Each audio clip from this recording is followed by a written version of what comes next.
Okay, welcome back to Success Tutorials. If you've been following our class for the past 2 days, we started an organic chemistry series whereby we are breaking down organic chemistry from the foundation to the end. We've had 2 days of class so far, and those classes have been recorded and posted on the channel. So today we want to continue, and as usual, the way we have been doing it, we always come up with an outline to work with for the day. So today, we want to focus on isomerism. We'll look at isomerism in organic chemistry. We're going to look at reactions of alkane, alkyne, and benzene. And we're also going to look at bicyclo compounds. So these are targets for today. So please stay tuned and follow up the class. So without wasting much time, we're going to kick off with isomerism.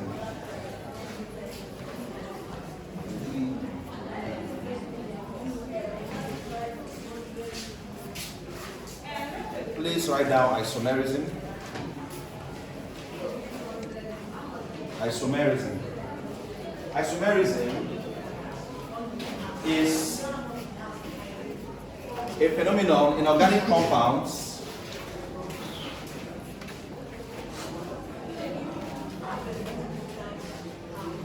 Isomerism is a phenomenon in organic compounds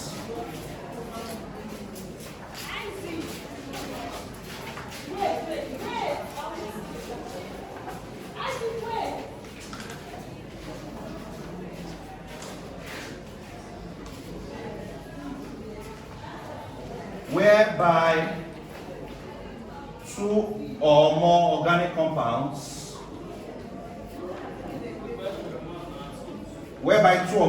compounds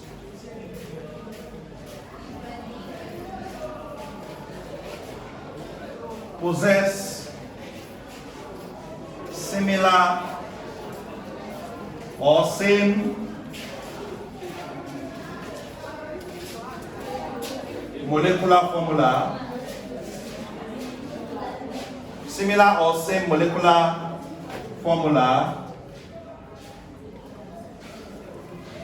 but different structural formula.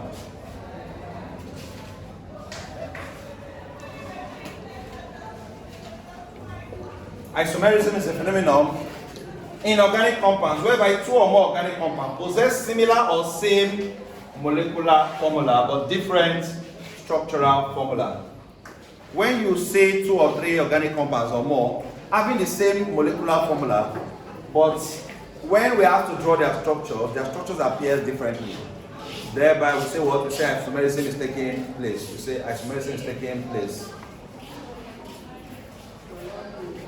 Now what does it mean to have the same molecular formula? It means that molecular formula is the exact amount of carbon, hydrogen, and oxygen or any other element present. The exact amount of carbon, hydrogen, oxygen, or whatever element is present in an organic compound, the exact amount present. So if you can have 2 or more organic compounds that have the same number of carbon, they have the same number of hydrogen, and they have the same number of everything in this compound is also in this compound, and in the same amount, same proportion.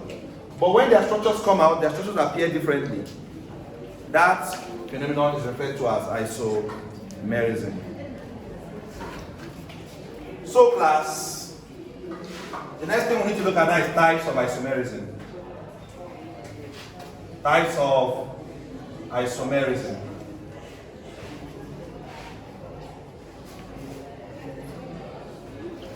Class, first and foremost, there are 2 broad types of isomerism. To begin with, we have 2 basic broad types of isomerism. One is structural isomerism.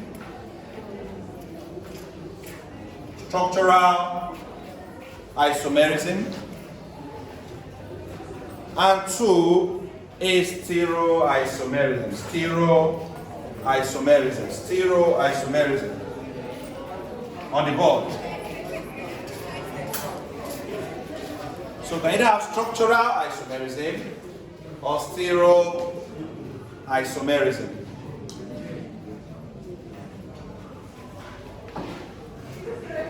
Structural isomerism or what? Stereoisomerism. Now class, for the structural isomerism can be further broken down into three subtypes. The structural isomerism can be further broken down into three subtypes. For structural, we can have what we call chain or nuclear isomerism. Chain or what?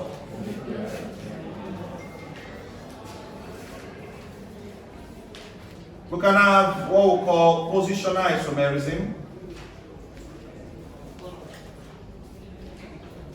And lastly, we can have what we call functional group isomerism. Thank God we did functional groups yesterday. Functional what? Group isomerism. Class will be given two compounds and asked to identify the type of isomerism that exists between them. You could be given two compounds, organic compounds, and asked to specify the exact type of isomerism occurring between those two compounds. That's why it's important that we know the type of isomerisms that we have. So first and foremost, as I said, we have two types of isomerism, structural and stereo isomerism. But the structural isomerism can further be divided into chain or nuclear, positional isomerism, functional group isomerism. Now the stereo isomerism can be divided into two types. Let's put it up here. Stereo isomerism.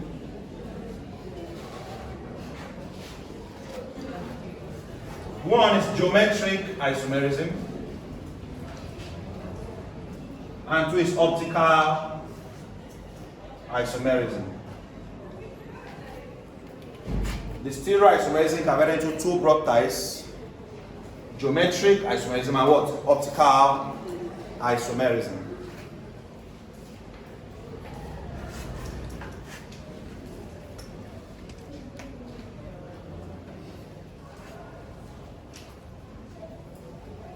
Now, without wasting much time,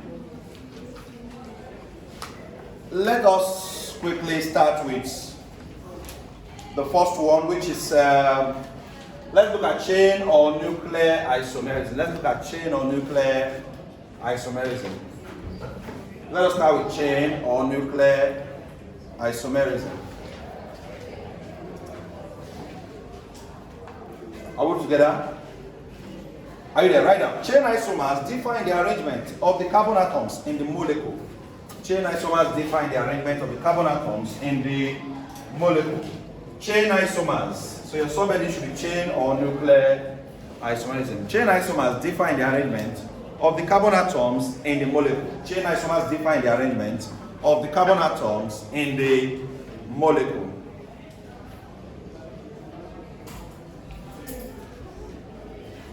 Note that chain isomerism is typical of the alkane family. The family that exhibits chain isomerism is what? Alkane. The family that exhibits chain isomerism is what? Alkane family. It is the simplest type of isomerism. This one just takes into consideration the different arrangement of the carbon chain. Because one is arranged like this and one is arranged like that. Chain isomerism was taking place already.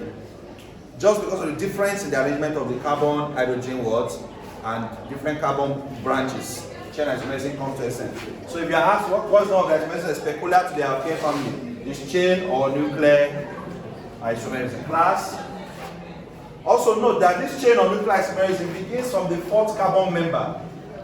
Chain or nuclear isomerism begins from the what? Fourth carbon. Meaning that the first three members do not exhibit isomerism. Who are the first three members of the alkane family we did on Monday?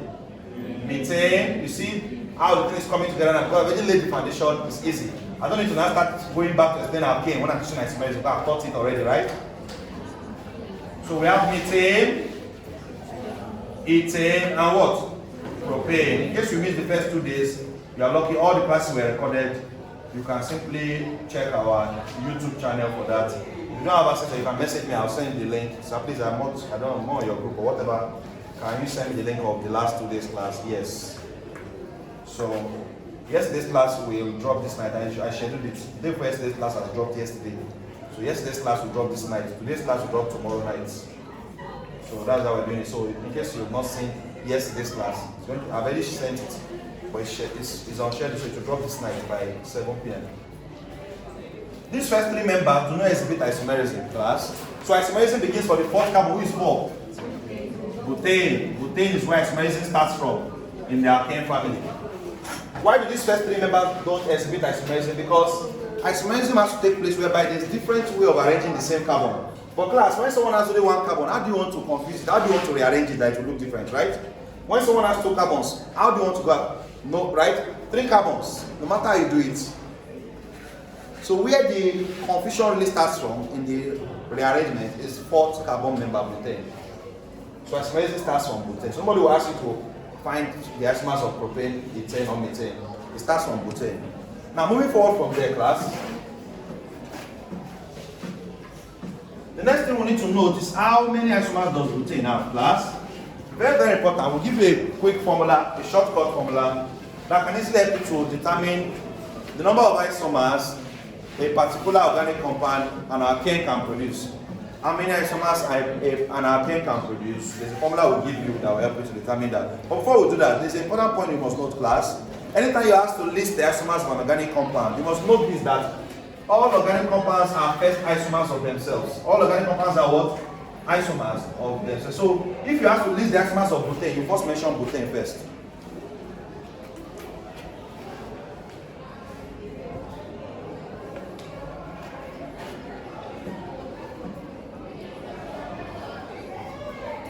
All organic compounds are isomers of them. So class, anytime you ask how many isomers can a particular organic compound produce, before you start thinking far, look at the one in front of you. This organic compound itself is the first isomer of itself. Class, yesterday we introduced you to aliphatic and what? And cyclic. I would say we have organic compound going into cyclic and acyclic, right? Yesterday. I'm going somewhere, follow me please. We said organic compounds can be cyclic, right? Those ones that have rings. Or acyclic, those ones that do not have. This acyclic are also referred to as aliphatic. So it means that alkane belongs to which of these? Is cyclic or acyclic? Acyclic, right? So class, looking at alkane as an acyclic or aliphatic hydrocarbon. Follow me please. What makes you an acyclic or aliphatic? When you are not in a ring form, you are acyclic. When you are just open, your chain is open like this, you are not closed chain, you are acyclic. I want to tell you something, class. That if this is butane now,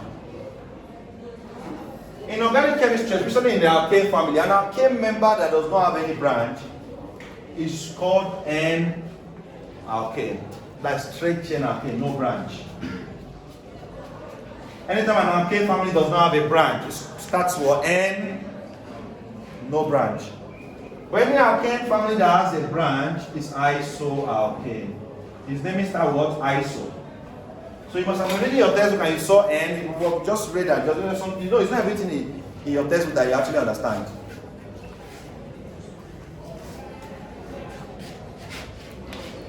You know, when you read a book, there's what we call your percentage. You have finished the book, but there's what we call percentage retention of what you have read. In neuro, your brain. How many did your brain retain? Percentage retention. You can all read your book from beginning to the end, but how many did you retain? There are some words that you didn't even understand what they meant, but you don't read them and just move forward and just assume. You also sometimes you also study by assumption, especially in Nigeria. A lot of people don't read and we just assume and we don't move forward. Are we together? So it's important to note little details like this. That when you see N in your, especially for new students in organic chemistry, at least those that have been following us should know this already. When you see this N, it means that the carbons are just straight. There is no branch anywhere. But class, look at this same butane. I can write it in another way by some of the carbons are branched. And anytime an organic compound moves from straight to branch, an isomer of the organic compound is formed. Please take notes. Anytime, let me be specific. Anytime an alkane moves from straight to branch, a chain isomer of that alkane is formed. Anytime an alkane moves from straight chain, open chain, to what? Branch, a chain isomer of that alkane is formed. So this is butane 1, 2, 3, 4. All of a sudden, from this 1, 2, 3, 4, let us cut off one of the carbons and let's just say 1, 2, 3.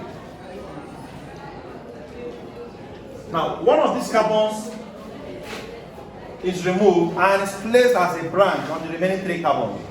Class, when you want to place a carbon as a branch is known because it is found in the center carbon. Class, it's wrong to carry this carbon and place it here and say it's a branch. Class, you have just repeated the same thing. Because class, a chain, no matter how much it bends, a chain is still a chain. I don't look at its continuity. Class, there's no difference between this and this. Or you carry it and put it here, there's no difference. You don't repeat the same. It's still a chain. You just bend the chain, but it's still a chain. You can still straighten it back. What will make this carbon a branch is placing it in the center.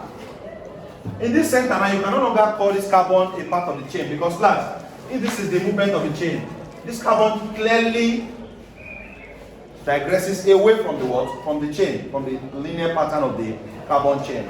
That's how you recognize a branch. So branches cannot be found on the terminal carbons. These 2 carbons are terminal. So branches cannot be found on the terminal carbons. So anytime you want to form an isomer of an alkane, you have to cut off the last carbon. Where you place that carbon will determine whether you understand the branching of alkanes. That carbon should not be placed at the ending carbon, you should place in the middle. So class, remember that you just carry this carbon and the 3 hydrogen and you place it here. Meaning that whatever was here and whatever was the same number of carbon and the same number of carbon here is still the same. The same number of hydrogen here and the same number of hydrogen is still the. You just change the arrangement. You just change the what? And that's isomerism for you. And because you change the arrangement, the naming will also change, class. So class, this one is N-butane. N what? Means that this N means no branch, no straight chain. And this is now isobutane. Iso what? Isobutane, or you can call it now with normal name. IUPAC. That means by naming it carbon 1, carbon 2, carbon.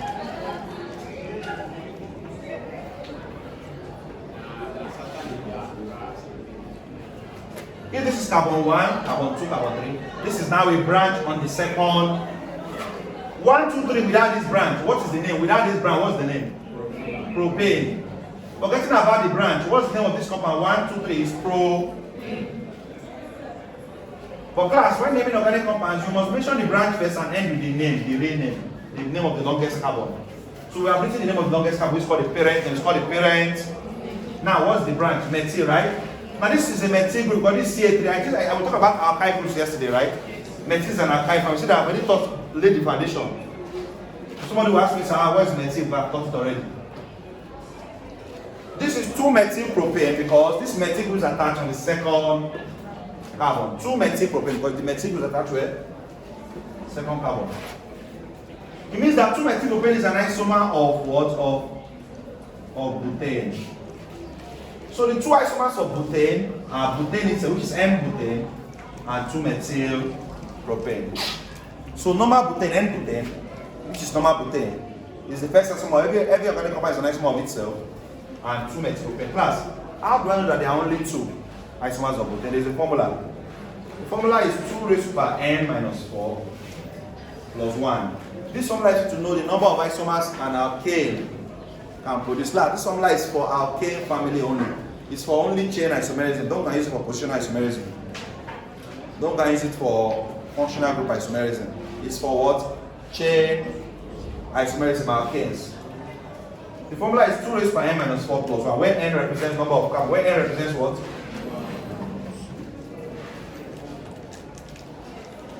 So class, butane has how many carbons?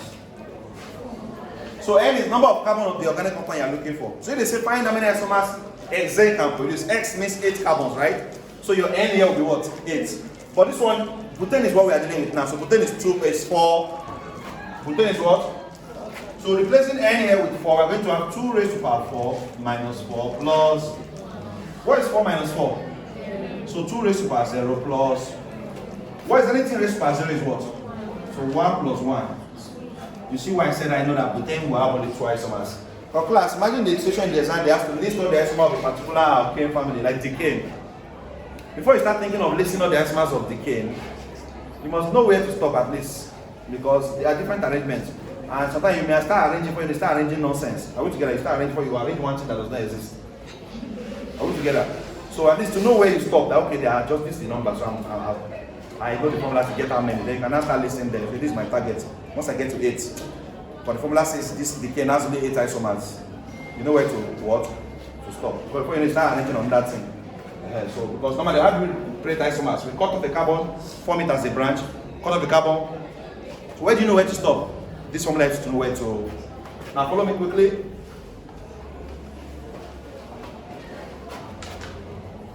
Two raised by n minus 4 plus. If you open your textbook, you will not see this formula anywhere. That's one reason why I tell students, apart from going for lectures, tutorial is also important. You will not see this formula is not in your textbook. But tutorial, there are other things we teach that we add to what we learned in lecture. So everything balances together. So someone that is saying I'm reading on my own, they will not see this formula again. So some other things that the teacher's experience helps you plus what you already know. Balance the two together. And then you do very well. Now, without wasting much time, now that we have the formula, let us take another one like pentane. So I've gone from butane to pentane. Now pentane means 5 carbons.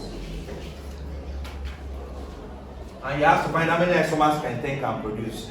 So pentane means 5 carbons. So that will be 2 raised by n minus 4 plus 1. That is 2 raised by 5 minus 4 plus 5 minus 4 is 1, right? So 2 raised by 1 plus 2 raised by 1 is what? 2 plus 1. 3. So I already know that pentane can produce 3 isomers. Let me now go and find out the 3 isomers. Are we together? So we first isomer, first draw pentane. You know that even if you don't know any other one, draw the normal organic compound. Everybody should have to draw pentane here. Just draw 5 carbons. Pent means 5, X means 6. We've done all that already. So this is N pentane, right? Anytime it's not branched, it's N. Now, start the branching by removing the last carbon. So if you remove the last carbon, how many carbons remain? 1, 2, 3, 4. That last carbon that was removed, you have to make him a branch. But class, as I told you, never put a branch in the ending carbons because they will just form part of the chain again. You just repeated the same. So this carbon that you cut off can either be in this carbon or this carbon. But these 2 carbons are in the middle, have you? Yes. So let's put in here. So where do you get this guy? This guy that we cut out, right? CH and another organic compound is formed. Let's now name this 1, 2, 3, 4. The parent name is butane because it's 4 carbons blue. Remember that for the butane, what branch came before it? What's the branch? 2-methyl. 2-methyl. So 2-methyl butane is an isomer of pentane. But our formula is one that tells you that we are not done. There's one more. This is 1, 2, there's 1.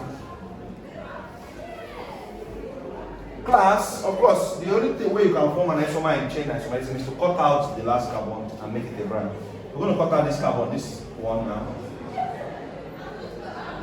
How many carbons we left? 3. Don't forget there's already a branch on top here, right? And don't forget that this branch that you cut off cannot be in these 2 ending carbons, right? So you have to come to this middle carbon again. Are we together, class? So that this guy's name now, let us cross 1, 2, 3. The name chain is 3, right? It's propane, right? Let me write it up here. So we have propane. But class, who are the branches before the propane? We have a methyl group here, another methyl group. And the 2 methyl groups occur on the second, on carbon 2, they occur on carbon. So we're going to say 2, 2. Class, don't just say 2 once. You occur the 2 times. 2, 2. Remember I told you when you're naming an organic compounds that between a number and a number should be an alphabet. But between a number and an alphabet should be an hyphen. So 2, 2, dimethyl propane. 2, 2, dimethyl propane. And we've gotten the 3 isomers of pentane. We've gotten the 3 isomers of what? Pentane. We'll just take one more and then we'll go to positional isomerism.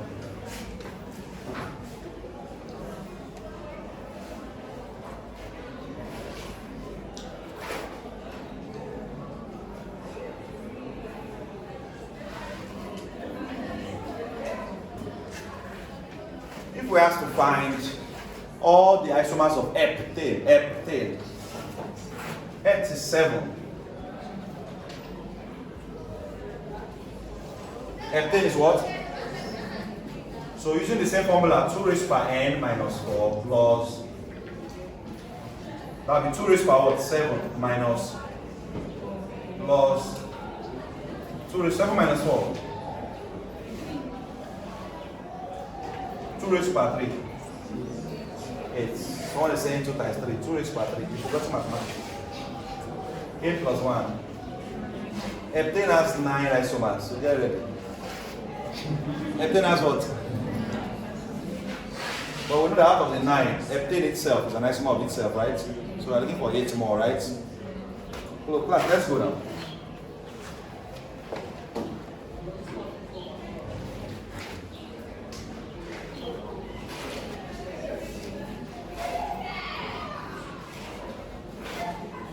Remember, start with the number heptane. 1, 2, 3, 4, 5, 6, 7, 8. 7. Who said 8?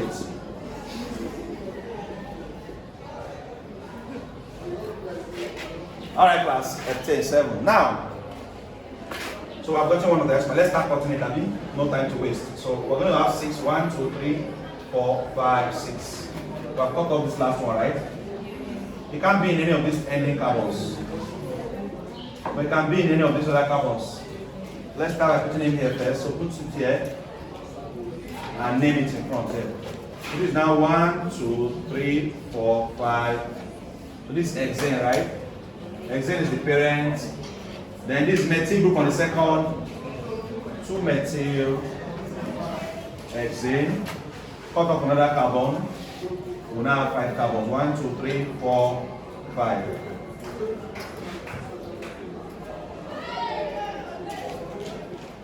We now have 5 carbons, right? This carbon I will cut off. Remember that there was C3 here from this side, right? This carbon I will cut off. You can still place him here like this. On this second carbon. Now this 1, 2, 3, 4, 5. So this is now pentane, right? So this is now 2, 2, dimethyl, 2, 2, dimethylpentane. We'll go again. This time around, let's not cut off any carbon yet. Let us still work with this. In fact, even this hexane, we could have still worked with it. Because hexane, look at this hexane, before we even cut off any carbon, we can continue this hexane, but just move this to carbon 3 and that is my formed. So, this, let's come back to this hexane. Look up, please follow carefully. So we come back with this one step, go back up a bit. So coming back to hexane, we could have moved this C3 to this place, to carbon 3. And instead of 2 methyl hexane, it will be 3 methyl. That's how we follow it. 1, 2, 3, 4, 5, 6. This 3 methyl. Because we're looking for 9 isomers, so we exhaust all possible arrangements. So what you know is the idea will just finish. Exhaust all possible what? Can this guy move to 4? Is it plausible? No. I know you say yes. You like yes. So. You put this guy to 4 and start counting here, you still repeated 3. But be careful with organic chemistry because remember that there's always 2 possible carbon 1. As we're saying 1, 2, 3, 4, 5, 6. If you count from here now, 1, 2, 3, so if you move this from 3 to this, you are just repeating 3 again. So I think we will count it from here, we can get 4, then you are sure. Are we together? So it's not possible. So we have exhausted the hexane line. I don't think possible to yes, we have exhausted the hexane line. Now, coming to pentane, we are going to finish with pentane. Pentane, we have 2, 2 dimethylpentane, right? If we move one of this methyl group to the 3, we can have 2, 3 dimethylpentane, right?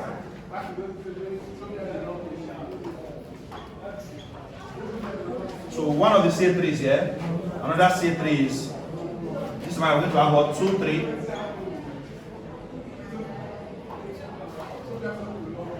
Dimethylpentane, 2, 3 dimethylpentane. Let me pause this video. 1, 2, 3, 4, 5. We need 4 more. Another thing we can do, this C3 can also come here and become 3, 3. 3 what? So still exhaust this pentane again. So still 5 carbons. 1, 2, 3, 4, 5.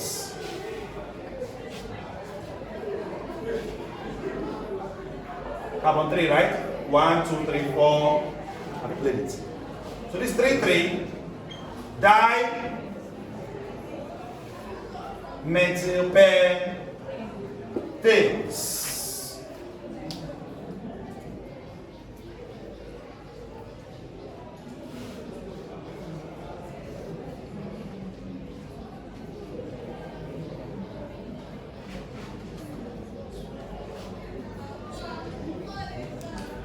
How many do we have left?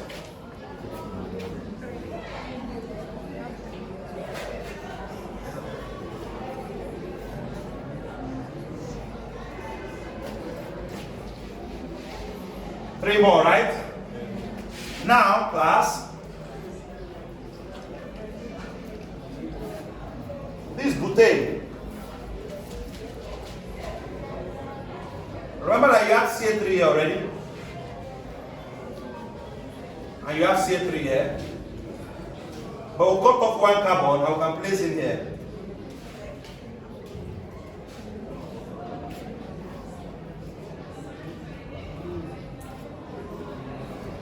Okay, I cut off this carbon, right?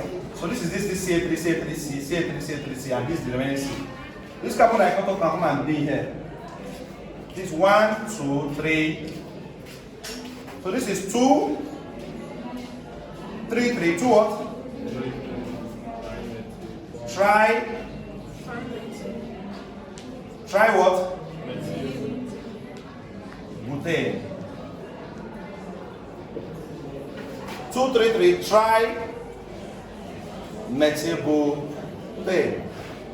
For class, if you have to look at it critically here, the correct name of this structure is not even 2, 3, 3. Because in organic chemistry, we are supposed to go with the smallest total number. Class, 2 plus 3 is 5, 5 plus 3 is what? 8. But normally, you shouldn't count from here, you should count from here. Watch. It should be 1, 2, 3, 4. So instead of 2, 3, 3, what we have? 2, 2, 2, 2, 3 is lesser than 2, 3, 3. So when naming organic compound, note that the lower numbers always supersede. They said there's a key functional group, which I will show you. There's only one person that breaks that rule. If there's a key functional group on one of the numbers, it can break this rule. But if it's just normal carbon and nitrogen class, then you go for the lesser number. 2, 2, 2, 3 trimethylbutanes. So we have how many now? 1, 2, 3, 4, 5, 6, 7. Remaining 2, right? Now there's something we'll do.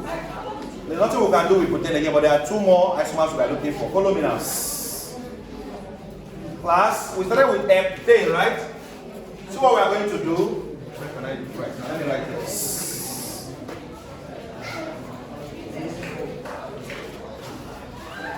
We are going to go, look at this. 1, 2, 3, 4, 5.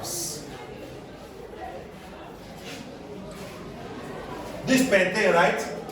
So pentane is, compared to the main name we're looking at, heptane, we have lost 2 carbons, right? Those 2 carbons will form a T group on carbon 2. C2H5. C2 what? So this will be 2-ethyl, 2 what? 2-ethyl pen. It's not only methyl that can be a branch, ethyl can be a 2-ethyl pentane. Use carbon 1, carbon 2, carbon 3, carbon 4, carbon 2-ethyl pentane. And this ethyl group can move to carbon 3, right? To become 3-ethyl what? 3-ethyl pentane. And we've gotten all the 9 isomers, right? Is it up to 9 now? 3-ethyl pen. Yes, I think it's up to 9. 7, 8, 9. 2-ethyl pentane and what? 3-ethyl pentane.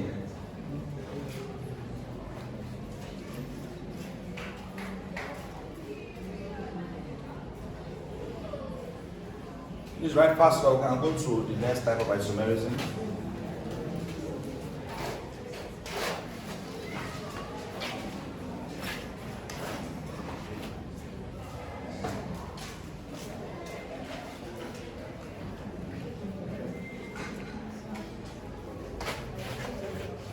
sure I must have written this before, since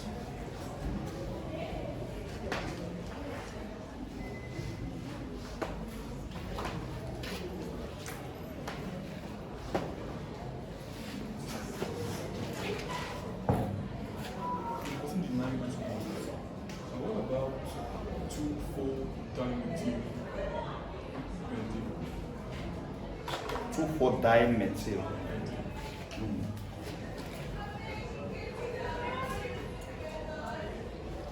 One, two, three, four, five. CH3 there.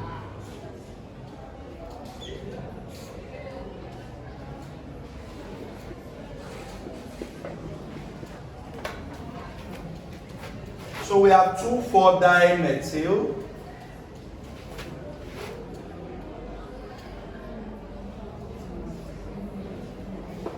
Did we do 2,3 that time? We did 2,3 that time. Yes. We did 2,3.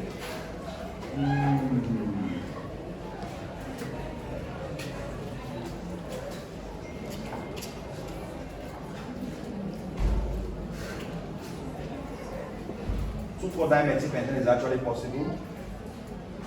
It's actually possible. Okay. Class, this is actually correct. That means one of these, our 2-ethyl pentane and 3-ethyl pentane is wrong. But let's look up first. Because if we extend this branch,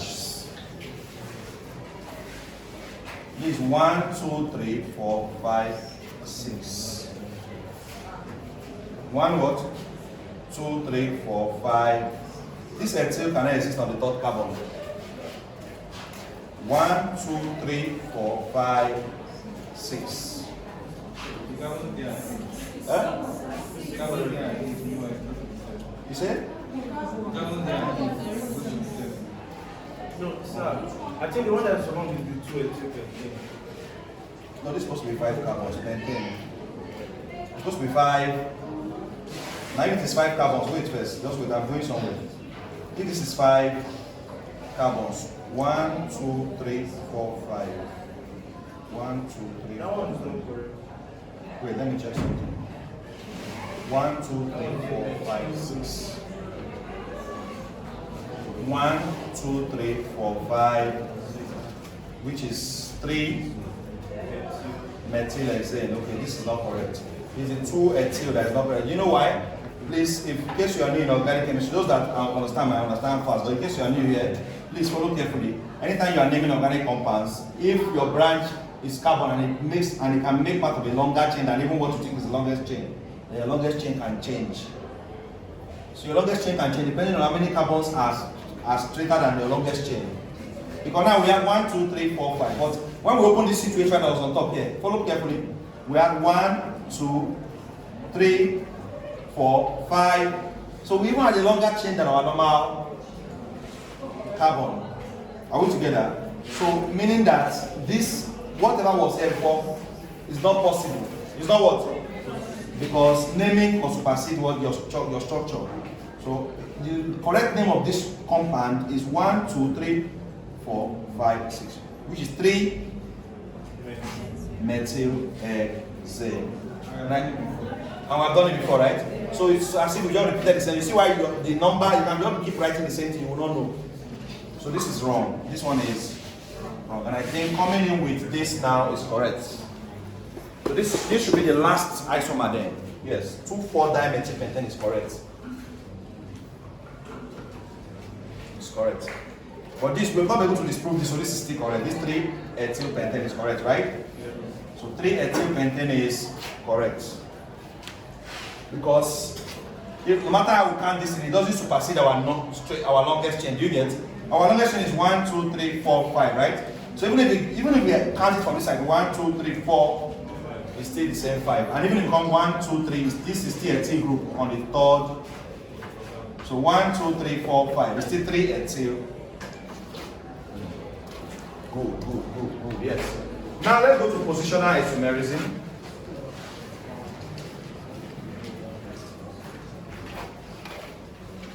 Positional isomerism.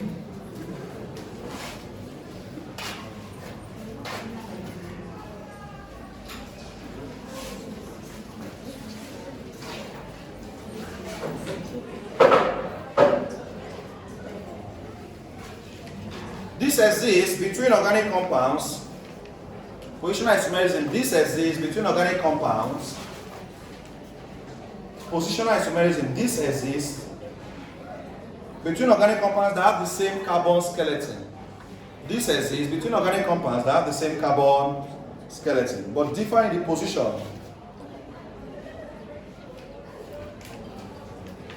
This exists between organic compounds that have what?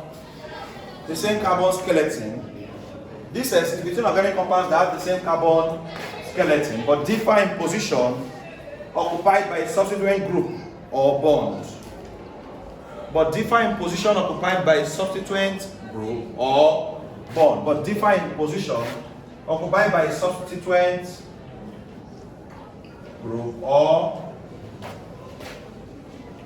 substituent group on the board or what? Bond.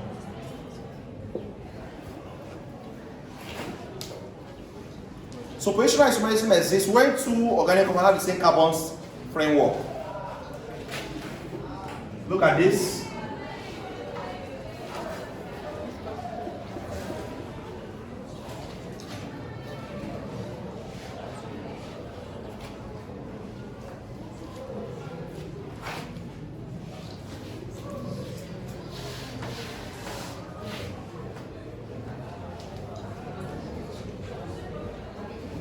Class, 4 carbons, but just difference in the position of the bond. Like this carbon 1, carbon 2, carbon 3, carbon. This is carbon 1, carbon 2, carbon 3, carbon.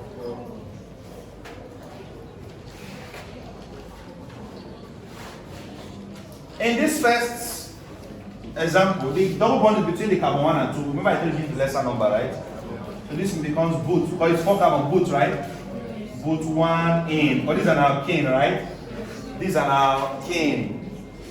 So why do we say 1? Because double bond between carbon 1 and 2, give it to the lesser number 1. Always give it to the lesser. But why this one between 2 and 3, give it to what? 2. So this one is boot 2 in. Boot what? 2 in.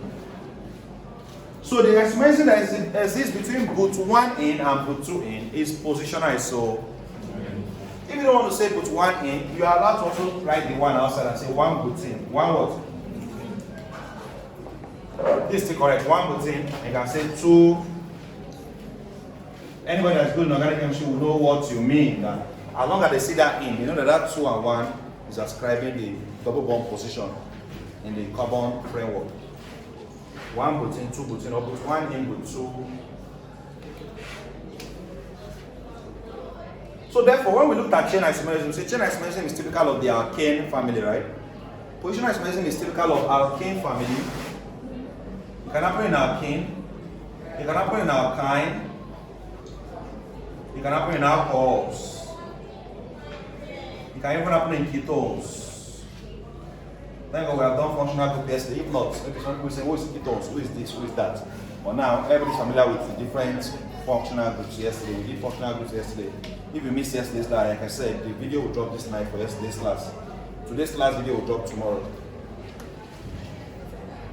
So yesterday's functional group, if you missed that class, go and watch the video. It breaks down everything about functional groups. Functional groups. These are the 4 families that mostly exhibit positional what? Isomerism. So we have already shown you the one in alkane, boot 1 in, boot 3 in, or 1 boot in, 2. Let us show you the one in alcohols. Or let's show you alkyne first. Just like 1 boot in, 2 boot in, we can have 1 butane, 2 butane. I means triple bond, right? And carbon can only have 4 bonds. Means that this carbon can only take 1 bond here. Because 1, 2, 3. This carbon cannot take any bond here again. Because each carbon must always have 4. In your structure, and when joining your structure, each carbon should always have 4. 1, 2, 3, 4. So this carbon can have bond here and here. Please take note. This guy can take 1 more. So 1, 2, 3. So this is 1 butane. This is what? 1 butane. Because this carbon 1, carbon 2, carbon 3, carbon. And this one is 2 butane. Put triple bond there. This carbon cannot have any bond. This guy cannot have any.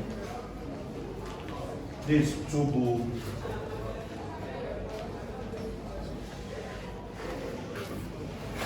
Positional isomerism.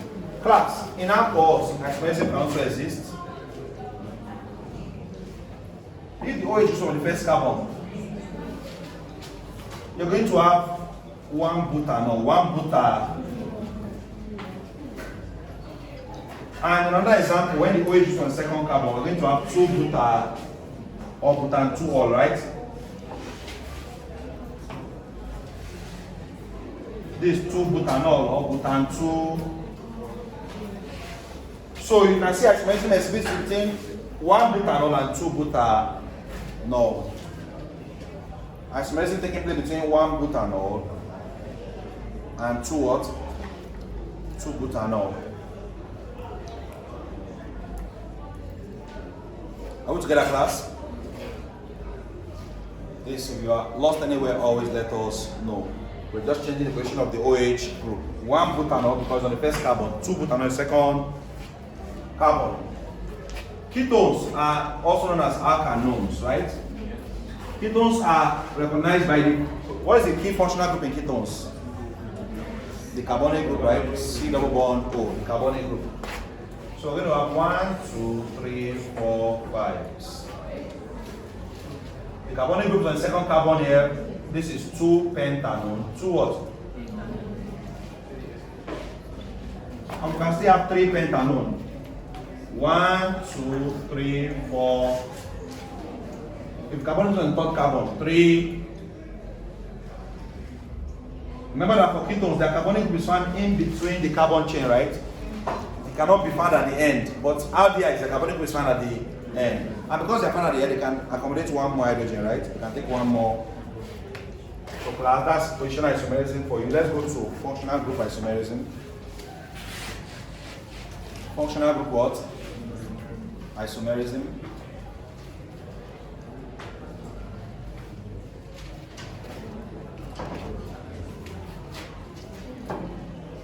Functional group isomerism.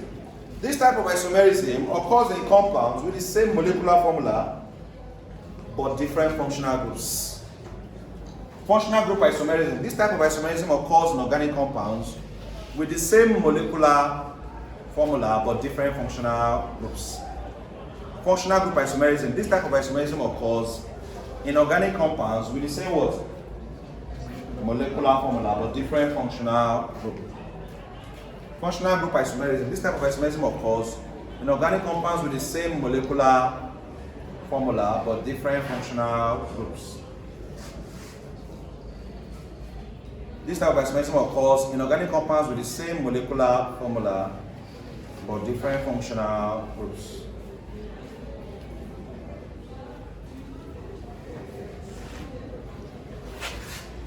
Class, when two organic compounds have the same structure, everything is looking so similar and it almost looks as if there's no difference until you now look, oh, this guy has a different functional group from this guy, that's just the only difference. We say what functional group isomerism has taken place.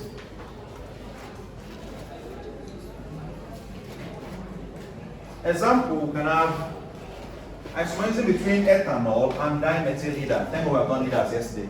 So each topic I'm picking out, I strategically pick them. I pick them so that you can know this before this, know this before this. So if I'm asking you to draw the structure of ethanol, because they say ethanol and dimethyl ether, the type of isomerism that exists between them is functional group iso. Ethanol and dimethyl ether. I believe you can draw the structure based on we have done ethers yesterday. Ethanol is the one in this. Plus, is ethanol the primary, secondary, or tertiary alcohol? We've taught you primary, secondary, or tertiary alcohol. How would you classify ethanol? Primary, secondary, or tertiary? Why did you say it's primary?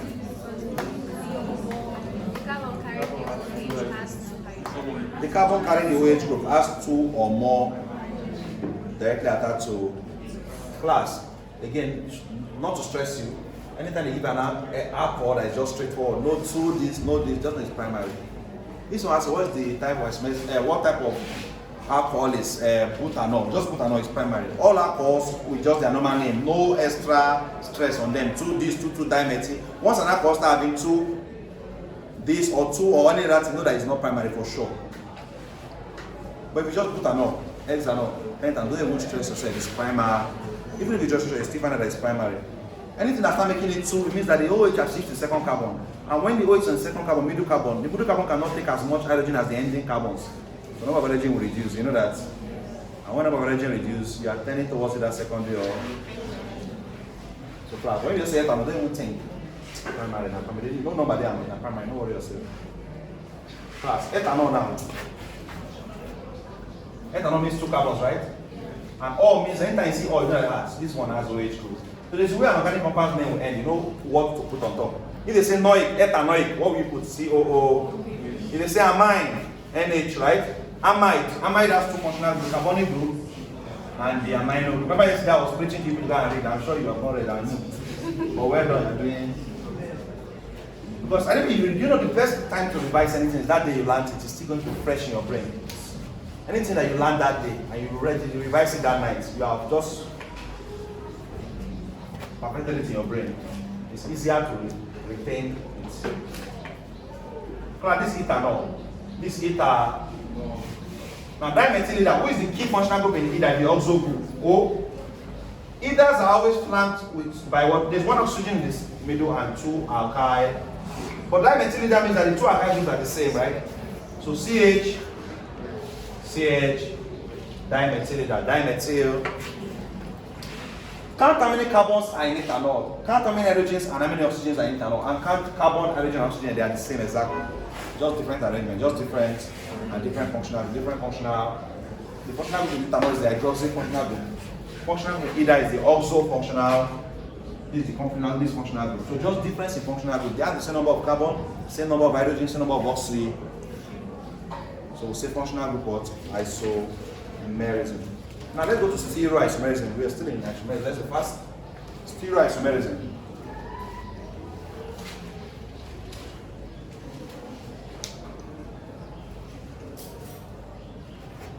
Under stereoisomerism is actually a subtopic under what we call stereochemistry. You could be asked in the exam. The exam is subjective. Under stereoisomerism, let's look at stereochemistry. Stereochemistry is the study of the arrangement of atoms in a molecule. I'm intentionally defining this for you because if they bring it out like that in between lines in the exam, you know that the answer to this explanation is just stereochemistry. Because I'm putting myself in the lecturer's chair and they say the arrangement of atoms, study of the arrangement of atoms in a molecule in 3 dimensions in space is related to one another is called dash, subjective exam, stereochemistry. So let's define stereochemistry. Stereochemistry is the study of the arrangement of atoms in a molecule in 3 dimensions in space. Stereochemistry is the study of the arrangement of atoms in a molecule.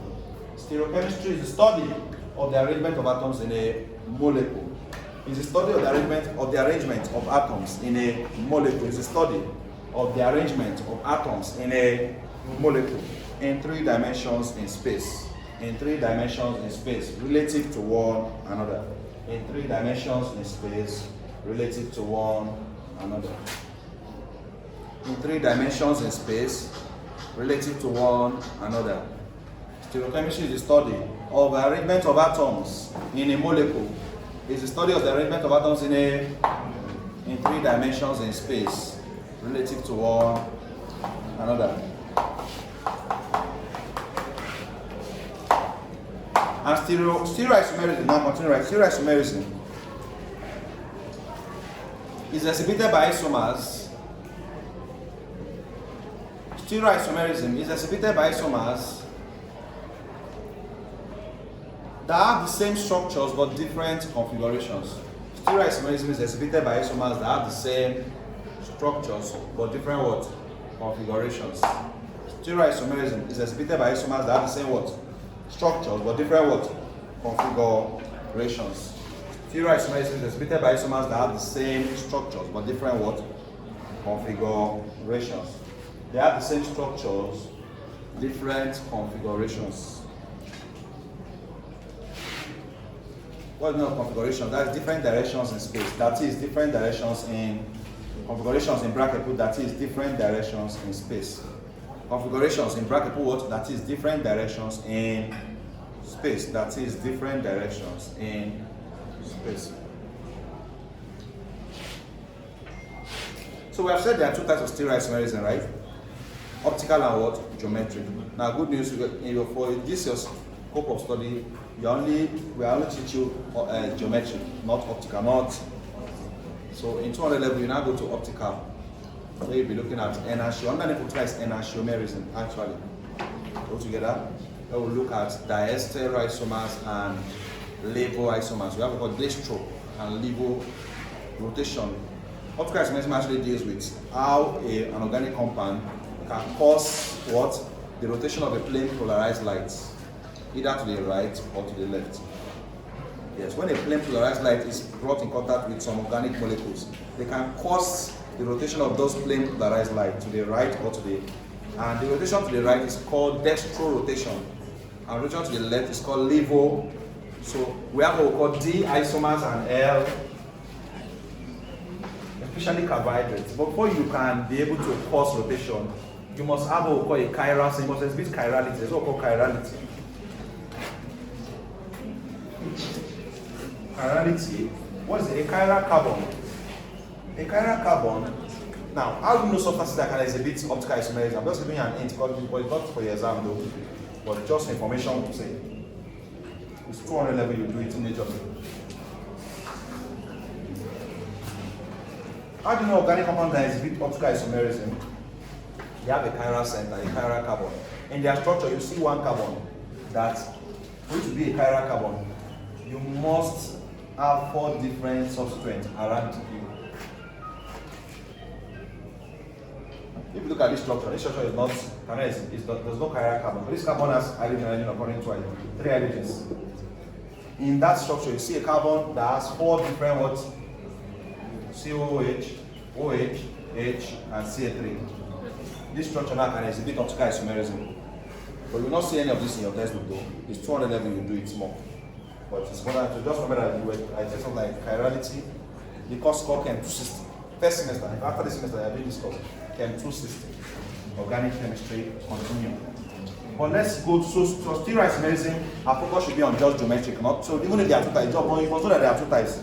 You go ask me in the exam, what are the 2 types of stereo iso? Say geometric and opti. But we're not allowed to go deeper into optical because I'm sure you're not to the lecture. The lecture is already done. So, now, let's now focus on the geometric isomerism out of the 2 types, geometric isomerism.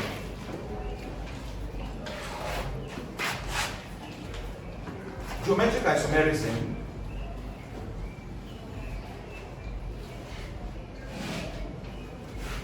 even if geometric isomerism is not everything we teach yourself. Because what we teach you is cis and trans. But there's another one they call E and Z. I don't know if the lecturer mentioned it or not.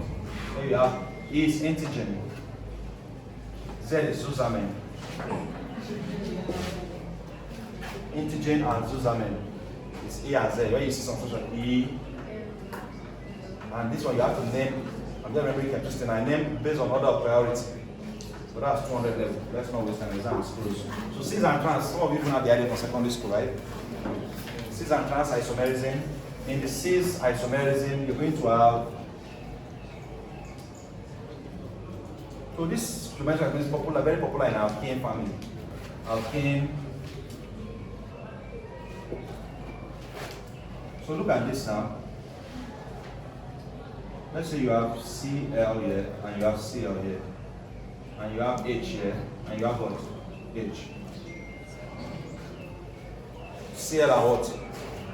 Please, I don't mean client. It says here, it says client. Not client is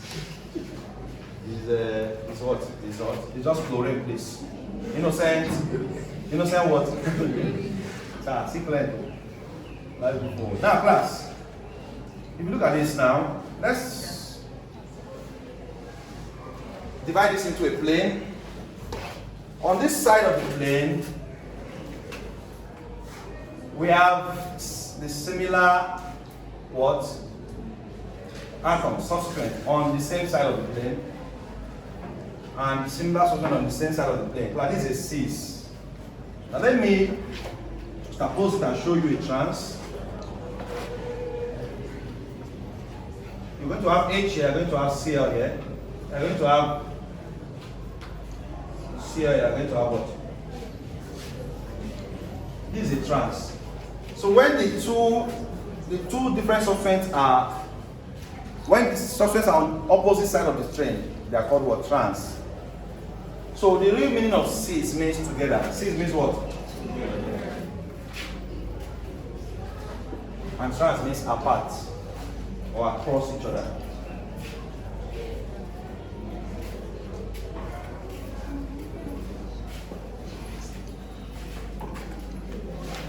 Trans means what?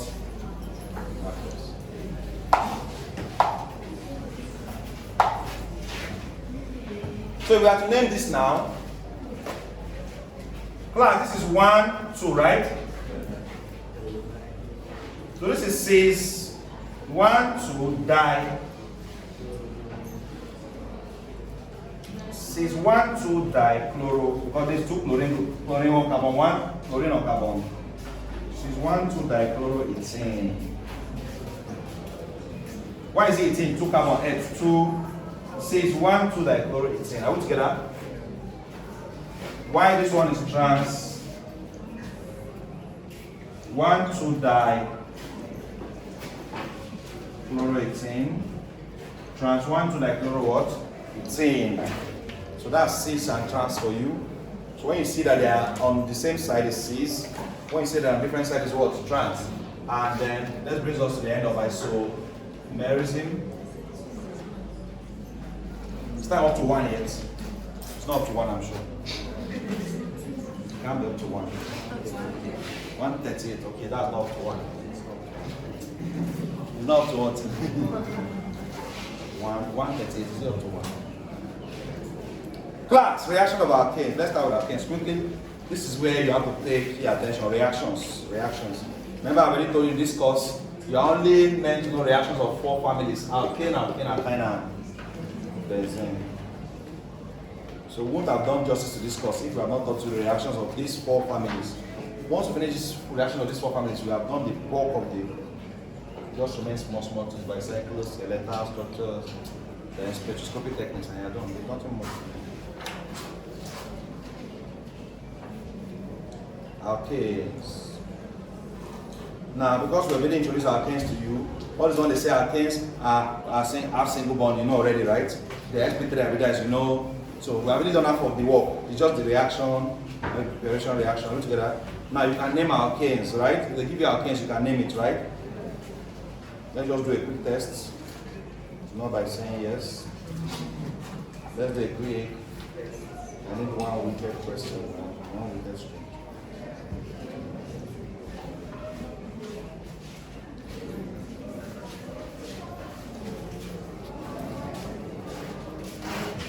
Class, when in alkane, everything about alkane must be told to you. The reactions, how to name them, their structure, there are different ways they can compute their structures. Alkanes, alkyne, and everything. Now,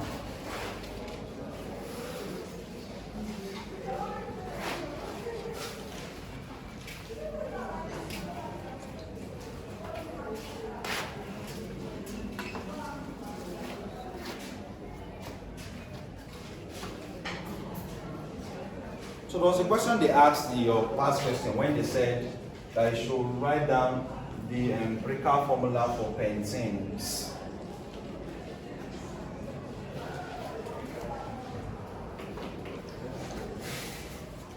Because pentenes is actually C5. In means alkane, right? So C5H10. C5 what? And that because in is CnH2, and we've done all these things, right? CnH2. And pent means 5, so C5, 2 times 5. So this is the molecular formula of pentene. And we were asked to calculate the empirical formula. Now, most students are expecting percentage, you know, they give percentage of carbon, then divide it. No. What you had to do was say carbon is 5, hydrogen is 10. You just divide by the smallest number. Divide by 5 here. Divide by 5 here. Why divide by 5? Then divided by 5. So the empirical formula of pentene is CH. And you are done. So that's the you will never know, because if there was option, you would have had, you know, options almost is like a partial, because option gives you ideas. subjective exam does not give you any, it's just a blank dash, it's just a thing. So this is the empirical formula of pentene. If ever you are asked to find the empirical formula of any organic compound class and you were not given any percentage composition, the usual way they usually give you, where they give you percentage, you start dividing, they just take this, divide by the smallest. So C5, H10, right? So 5 and 10 will be smaller than 5. So divide both of them by 5. 5 divided by 5, 10 divided by 5. And the empirical formula is simplest whole number. Remember that the molecular formula is a multiple of the empirical formula. And this doesn't just apply in organic chemistry actually, it's a normal chemistry calculation. If in any chemistry field you are given a molecular formula, or this way you can get the molecular formula, and you are asked to find the empirical formula.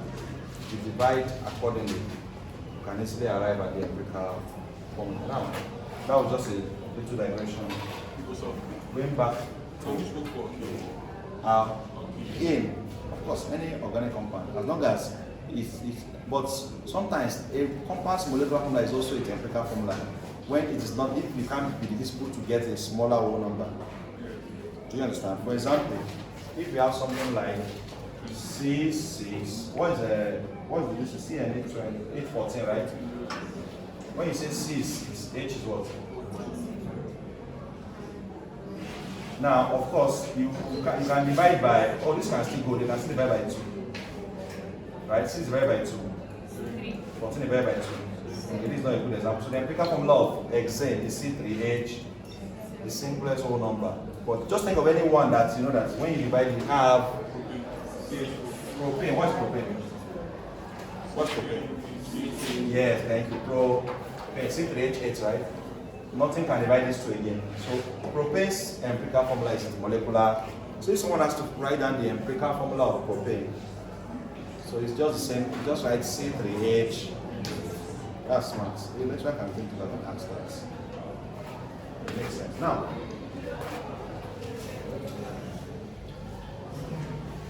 moving forward, so class, I will give a structure and I want you to give me the name of this structure.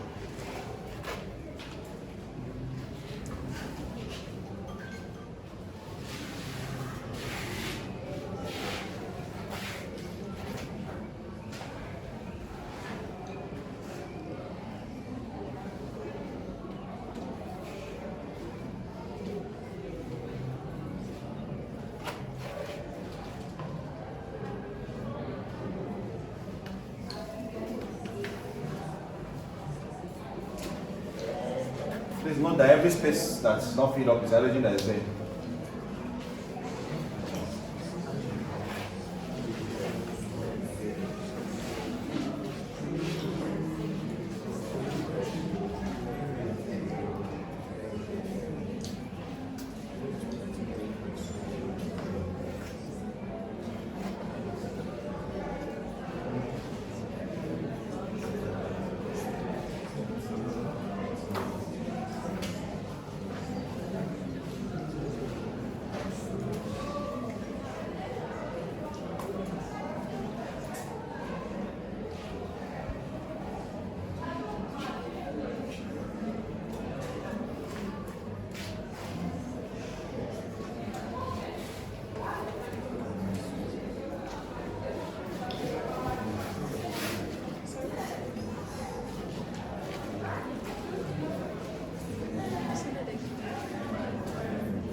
What's the name?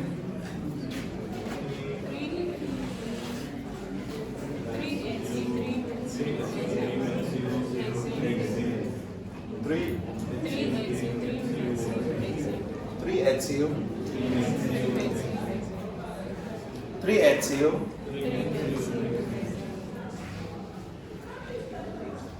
It's good you mentioned E before M, right? alphabetical order. 3 ethyl, 3 methyl is correct. So the longest combination of carbon is actually this 1, 2, 3, 5, 6. Even if you try taking it from here, 1, 2, 3, 4, 5, all together. So once you've gotten your longest chain, any carbon that does not fall in your chain is a branch. So what? This is a branch, and this is also a. This is an ethyl group where it's 2 carbon, right? This is a methyl group.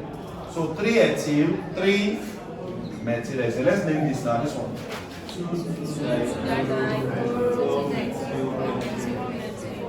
2,2-dichloro. Good. You do not start counting from here, right? For class, if you count from here, 1, 2, 3, 4, 5. This is pentane. We know it's pentane. 5 carbons is pen. But we have some branches. This is a methyl group. This is a chlorine group. Counting from here, you'll be forced to say 4, 4-dichloro, right? You would have had to say 4. Let me show you you're not just writing. 4, 4-dichloro, 2 methyl, right? But class, this is wrong because you can't take from the wrong side. Why? Because if you add 4 plus 4, you have 8. 8 plus 2, you have what? 10. It's a higher number. Meanwhile, you should go for the lesser numbers when naming organic compounds. Go for the lesser. But if you count from this side, class, check. You see that the number will reduce. Watch. Remember, 1, 2, 3, 4, 5. Let's start counting from here. 1, 2, 3, 4. You're not going to have 2,2-dichloro. 2, what? And there's reason why dichloro is mentioned before methyl. You know why? Chloro should come first before methyl, C before M. So even after you've gotten a number and everything, how you arrange it, if you arrange it wrongly, it's still be wrong. 2,2-dichloro, please don't sleep in. Wake up, let the other set sleep too. Wake up. It's not, you can't just be enjoying yourself now. Please wake up. Batch 2, you can go to bed now. Go to 2,2-dichloro, 4 methyl, pen. You see that the total number is lesser here. 2 plus 2, 4, 4 plus 4, 8. Go for the lesser. Class, are we together? So what thing is not chlorine? What thing is iodine? Will the methyl come first? Iodine. Yeah. I and M, who comes first? Okay, sorry, what thing is not methyl? What thing is ethyl? Ethyl. The ethyl comes first. Before iodine. E and I who comes first? A, B, C, D, E, F, G, H, I, J, K, L, M, N, Q, R, S, T, U, W, is it W? Is it W? Okay, it's W. It's W. W, after W is what? S, Y, Z. Now I know my ABC. Will you come and learn with me? A for. But you have answered the question. E should come before I. Always the point. Won't you leave it like you have hydro?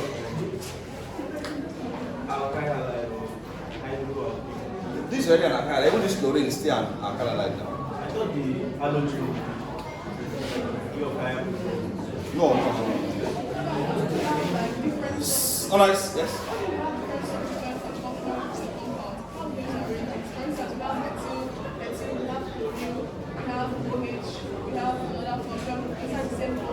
That's where I'm going to next, actually. So, class. So, let me answer your question now. Look up. If we have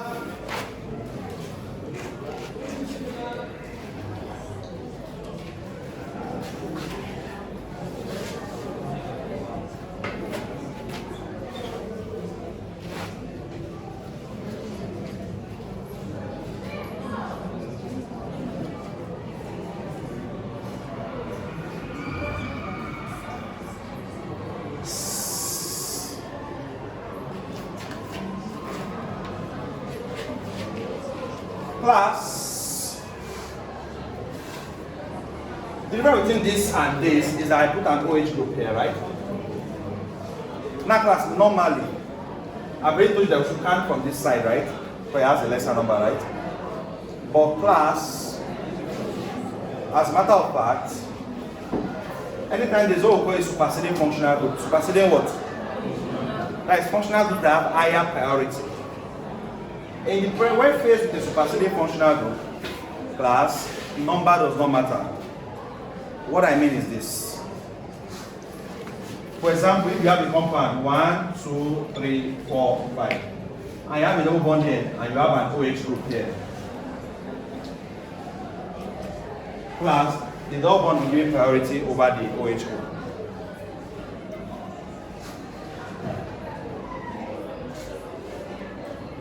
Are we together? The double bond has higher priority than the OH. But now, so look at OH is here and chlorine is on this side. The OH is stronger than higher priority than the what? Chlorine. When you get to 200 level, you will find out that OH is even stronger than COOH. Go shock you, we're shocked. 200 level, I lecture. Our year 2 students did it first semester, yeah, last year. OH is a stronger functional group than even COO. Remember when I was telling you about that chiral carbon? When you have OH, COOH, CA3, and H. Remember I was saying something like this? In 200 level, when you want to name organic compounds, you will name from A, B, C to D, depending on who is stronger. So you say A, you say B, you say C, and you say D. Then you now draw a route from A to B to C to D. If the route is clockwise, the rotation is R, that means this compound will start naming from R. But if the route is anti-clockwise, this compound will start naming from what? S.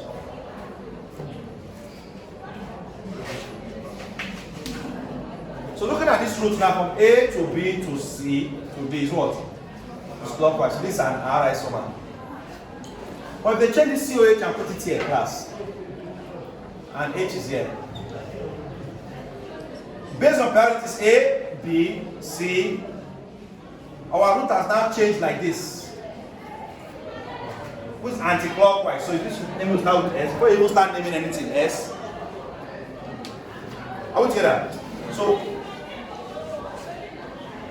that's organic chemistry is broad.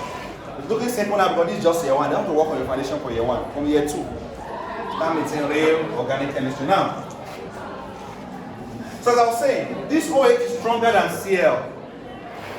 So meaning that even though, Lord, I'll show you something. We are going to prioritize OH happiness. Even if the whole organic compound will not be happy because the number is going to be higher. But class, truth be told, if we count from here, we're going to have the lesser number 1, 2, 3, 4, 5, 6, right? Counting from this side, we're going to have 2, 2, what? 2 dichloro, then you have 5 what? 5 methyl, 5 what? 6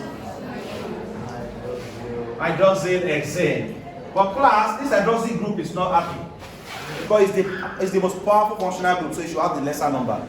So class, we have to count in such a way that our hydroxyl group has the lesser number. Maybe it's coming from this side because it's the one that has the higher. So we're going to say 1, 2, 3, 4, 5, 6. We're not going to have what? Now, still alphabetical order. 4, 4. 4, 4 what?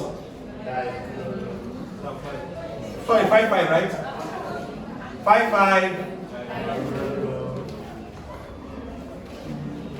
2. Are we following alphabetical order? No. It's 1 hydroxy. H come before N. 1. 1 what? 2. 2 methyl. Is it a pentane or hexane? Hexane. I think I changed it, but it's supposed to be pent. Monopoly. Hexane. The point still, by major point is what I want to just pass across. So please take note C before H before N. Please take note. So you go. No, it doesn't need to end with alcohol again. Because you have mentioned hydroxy as a branch now. Yeah, okay, we don't want to use hydroxy, you can use alcohol, yes. So what you have said, you want to name it as an alcohol, you will not mention it as hydroxy group, right? With 5, 5, di, fluoro, 2, methyl, hexanol. You don't need to say hexan 1 or because hexanol. But I think the O is on second carbon, hexan 2. Makes sense, makes sense. Now, so the question I saw, right, first question, where they see you should, according to their priority, that we should arrange them according to the priority. exactly. Where we saw ketones, aldehyde, alcohol, and carboxylic acid. We look at your question now, how do you now arrange them? Because okay, who has higher priority among those four you mentioned? Now you want to ask, there's what called synchronization of your brain. You're sitting together, so your brains are now aligning. But I'm moving forward now. What are the four families? Mention them again. aldehydes, Aldehydes. ketones, We asked to arrange these four functional groups based on who has the highest priority. Ketones, yes. alcohols, Alcohols, carboxylic acid. carboxylic. So based on priority, aldehydes and ketones have the lowest priority. The strongest person is the alcohol, carboxylic. So we have the aldehydes and ketones, followed by the carboxylic, then the alcohol is the strongest. Based on that series. Ketone has the higher priority than aldehyde. Lower. No. Ketones and aldehydes have the same, but they have the same functional group. Forgotten. Ketones and aldehydes have the same functional, carbonyl functional. So it's ketones and aldehydes. What is it called? It's carboxylic, then alcohols. Are we together? Now, are you going? Go and sleep well.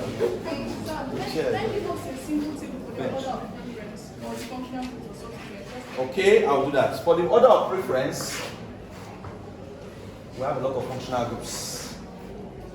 Now, one thing you should notice that not all functional groups will be in the same compound at the same. All of them cannot be in the same compound at the same time. But the key ones that you should take note of. Let me bring out some key ones. Let's bring out amino. Let's bring out carboxylic. Let's bring out hydroxyl. Let's bring out nitro. In fact, let me also help you with it. But since we have a naming class, anytime you see this occurring as a branch, this branch name is amino. So if you have, thank you for bringing this up.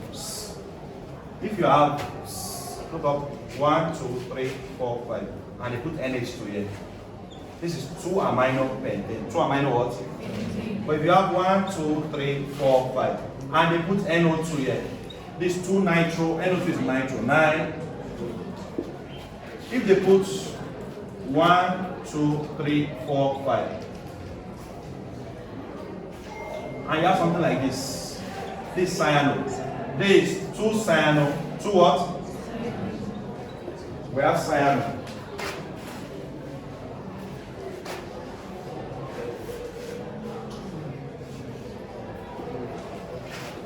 Okay, everyone knows chlorine, chloro, that one is common, everybody's going to be methyl, methyl 2, methyl 3, methyl. Who have I not mentioned again? The ketones, the carbonyl group, oxo group, right? Although these people cannot occur, I should bring out the people that can occur as a branch. Because we're talking about one oxo, we're thinking of branches, people that can occur as a branch. This can't occur as a branch. I want to give you branches so that we will now know who to give priority when you are naming them. Let us be mentioning a normal functional group. Let's mention those that can be in a branch and they can cause confusion when you want to name them. Let's use X to represent halogens. Halogens are common, then methyl groups are the lowest, they are the weakest. The person should give the lowest priority is methyl. R, we use R to represent methyl group. So CA3, C2H5, methyl group is the lowest. This halogen, this is what? So chloro, bromo. Now the strongest among all these people here is the OH. Let me arrange them now. This marker, you buy new marker, you're showing yourselves. So we have OH, we have COOH, we have NH2 amino, we have NO2, we have cyanide, we have halogen, and we have methyl. So anytime you find all these people in a group, they have the strongest priority. But class, overall, the double bond or a triple bond in a compound should be given priority over any of these people first. Okay, I think I've given you why I put double bond and OH, right? I said give the double bond priority. Why do you want to name a double bond as a branch? You understand? If you're not giving the main name, how is it going to be a branch? A double bond is not like a structure. You can say two methyl, two. So all branches are weaker than the multiple bonds. When you have a multiple bonds are the strongest compared to all these other substituents. I feel like I've digressed a bit, but it's cool. We have learned something. What was I about saying last? What was I saying last? Anyway, it's cool. We have learned something, but so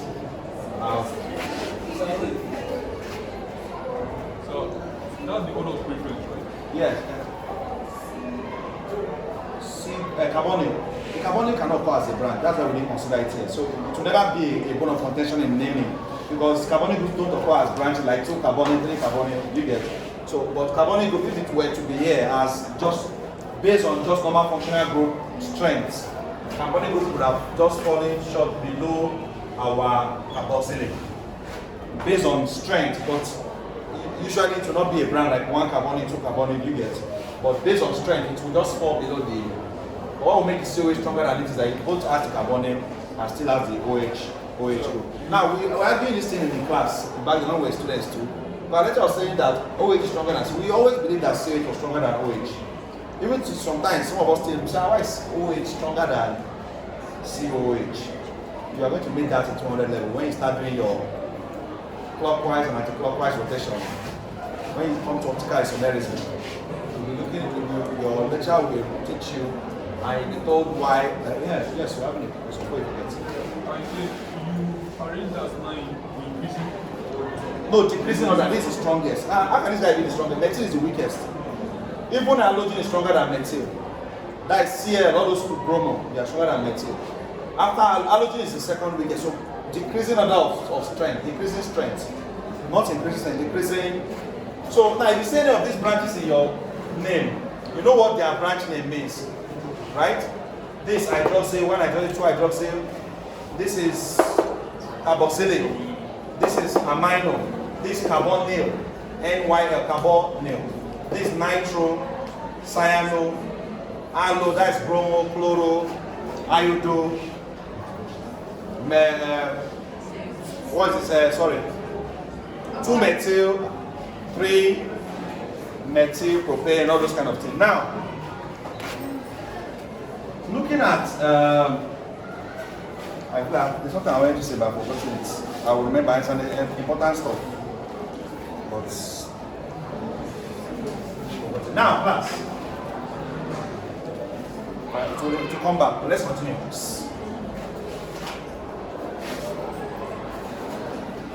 Good.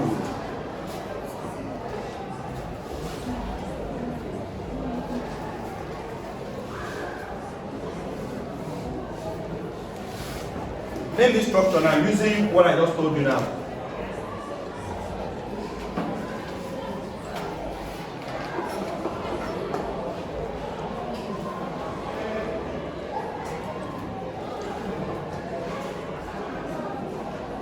Yes, I like this in your textbook. Chlorine. Okay, let me tell you something, class.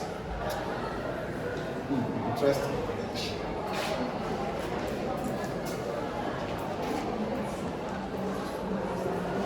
Yes, name this.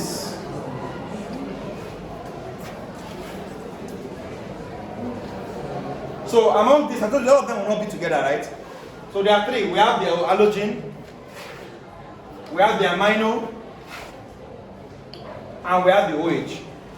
We all know that OH is the strongest, right? So we start counting in the direction of the O. But class, once you start counting in the direction of the OH, this 1, 2, 3, 4, 5, 6. You find out that because chlorine is attached to this OH side, OH has covered chlorine. Even if normally amino should be stronger than even chlorine. Do you understand? That's why I didn't even bother listening. I know that at the end of the day, one strong person will overpower every other person. That's where you will just go. So it's not a case of you have to start taking between 3, 4 and be taking what? PG squared, PG. You cannot come here and pick hydroxyl and come and start doing this, then go back to chlorine. It's not possible, right?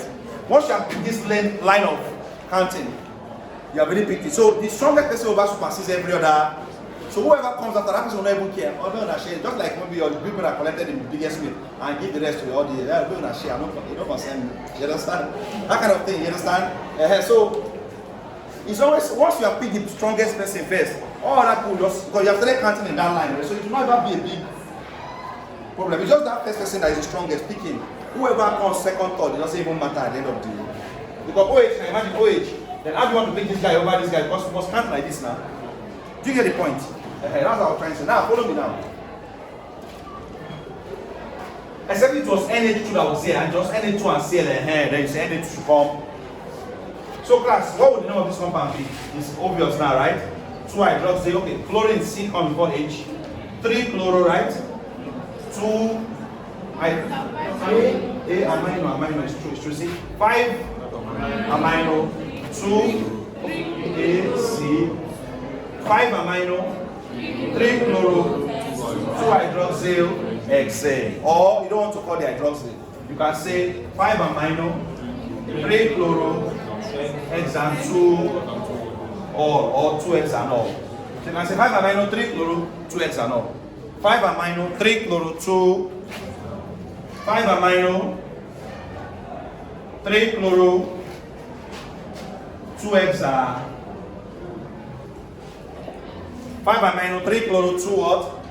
Hexanols.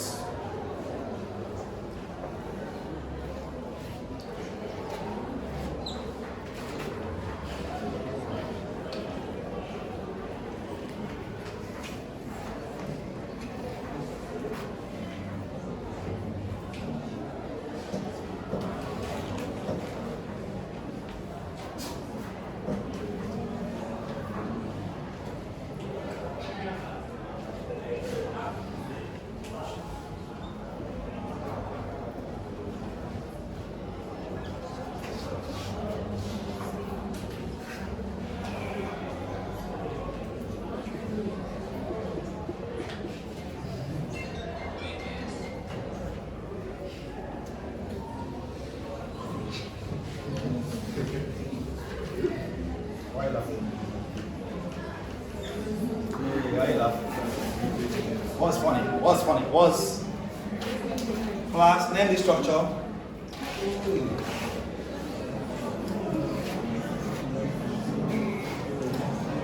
Thank God for everything.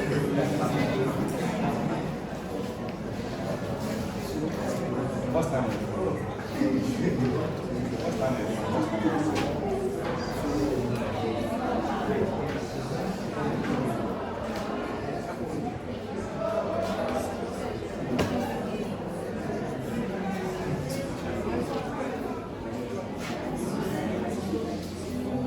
Have you said about three what?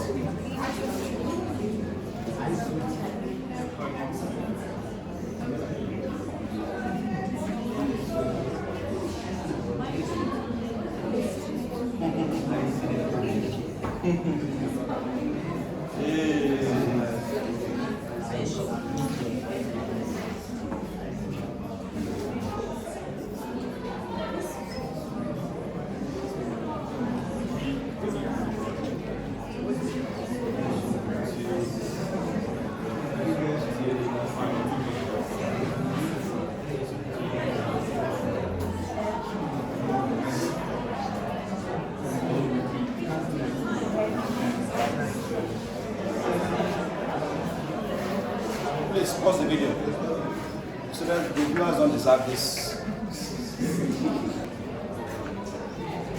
1, 2, 3, 4, 5, 6, 7. This X are not. X are.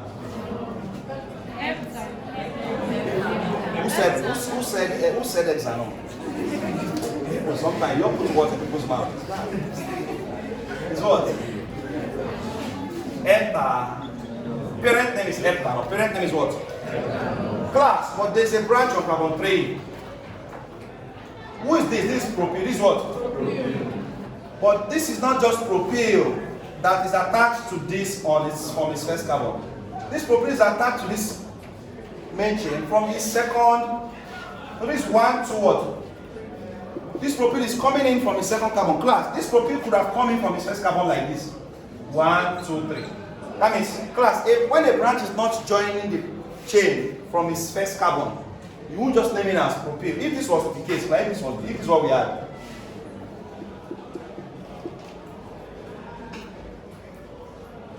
Which first class?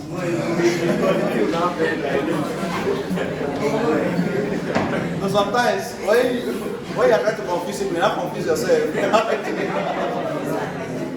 But wait. This was not my original question. My original question still stands. If this was the case, it would have changed the whole dynamic of the question. Because now your longest chain now, 1, 2, 3, 4, 5, 6, 7, 8 octs. Are we together? If I wanted to do this, I would have increased the carbon length to make this plus something. You understand?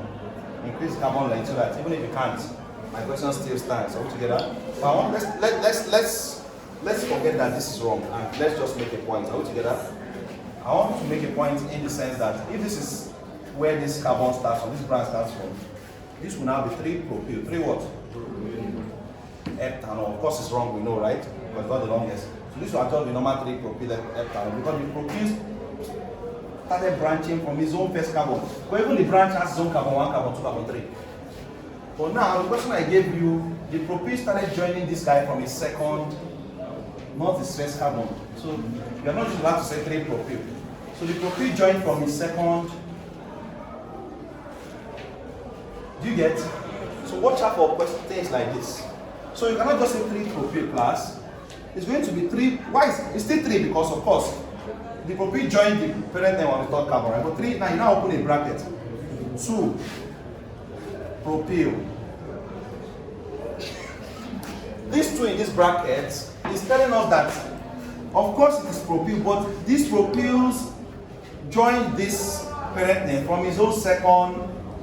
So this 2 in the bracket is telling us that the propyl joined from his second. For someone may now ask me, sir, when it was his first car, why did we not say 3, 1 propyl? No. Remember that when we say X and O, we don't used to say X and 1 or. 1 is not usually meant, it's always silently mentioned, but 1 is usually assumed, okay, you understand, 1 and 1. Once it becomes 2 and 3, it must be what? Recognized. So you will not go away, you will not get away with calling this just 3 propyl class. You will be marked wrong.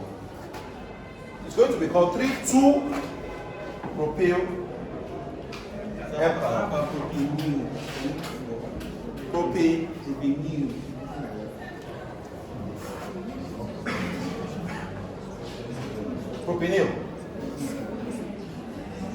In this particular one, or you have. Oh, it's your friend who sent you that message. One name, definitely. One name, say, I know the service kind of see your friend on the language, can't tell me this. Before you deliver some messages, guy, I beg you talk to them out. Are we together? You can't work for this because in you already brought this double bond here, and it's not double bond in this structure. Then you now brought YL. Comrade, are you following? Come and finish what you started now. You will give me nonsense, then you now continue your number 3. You must finish it, we work together. So was I handling this thing? So that's very good. Now, so this 3, 2 propyl heptanol, but this was not even the question I gave you, class. Are we together? This was not even the question I gave. So this is even a simpler version which you won't have gotten. Then the other version is now that even this guy is now even, you know that even our guys can exhibit isomerism. I now gave you someone that now also has a branch, a branch of a branch.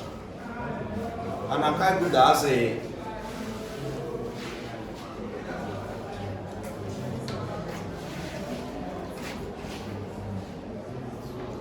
so how do we now name this class? Class, first of all, this is no longer propyl. This is butyl because it's 4 carbons. But it's not normal butyl, it is branch butyl. So it's an isobutyl. But class. So the name of this branch as a whole, because it's 4 carbons, but the 4 carbons are not arranged straight, like 1, 2, 3. One of the carbon has been cut and put in the middle, which is now a what? So if it was CA3 here to have been butyl, but this CA3 has been cut here, so it's still butyl, but iso, because it's still 4, so it's still but, but no longer straight chain butyl. Iso. So anytime you are giving a branch that is no longer straight chain, that has now been branched, it's going to be iso. So this is now 3, 2, iso what? Butyl. What's the parent name? Heptanol. 3, 2, isobutyl heptanol. On Friday, when we run this marathon, I'll fish out some of these kind of questions in your past question and we'll deal with it. They are there. whereby students just let them, nobody can answer, you don't leave it. That one. In every exam, of course, most students know that they will not get everything, right? Some of you used to do exam as if you know that you get everything. You get everything, you will not get everything. But at least make sure that the one you don't get is not much.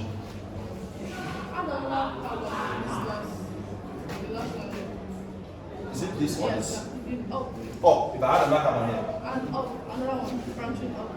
Branch is No, like no, up no, like no, this. no, the second, before that one. This. Yes. And add to down, it's straight shape. Add to straight shape. Add to the straight No, shape. no, down, the longest shape.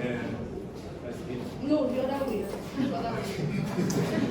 Why you laughing? It's a compound. You can do what you like with a compound.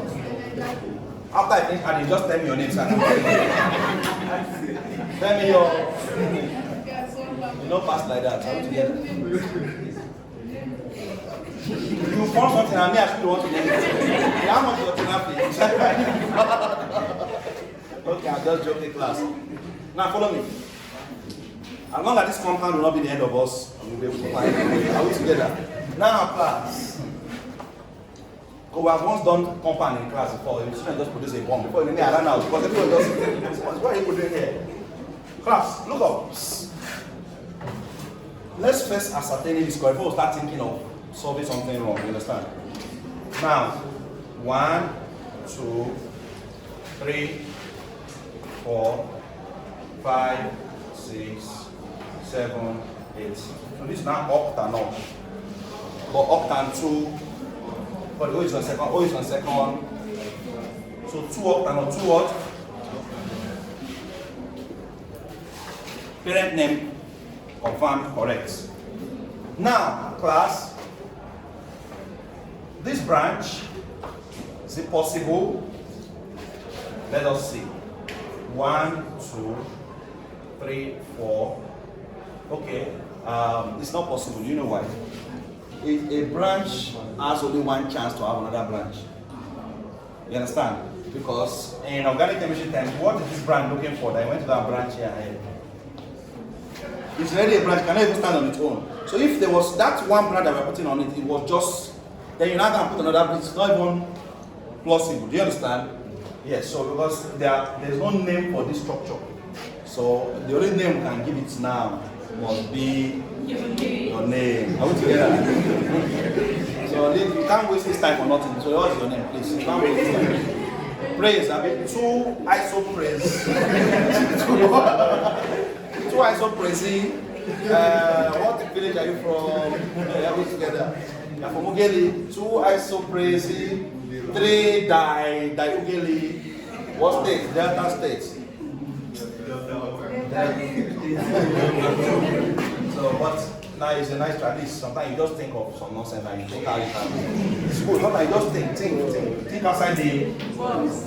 Sometimes you have to make some mistake when you not get something right. It's true. Sometimes it's true. So, class, please, let's move forward. But I think we have learned a lot from these different things we have been doing. It was a waste of time. Okay.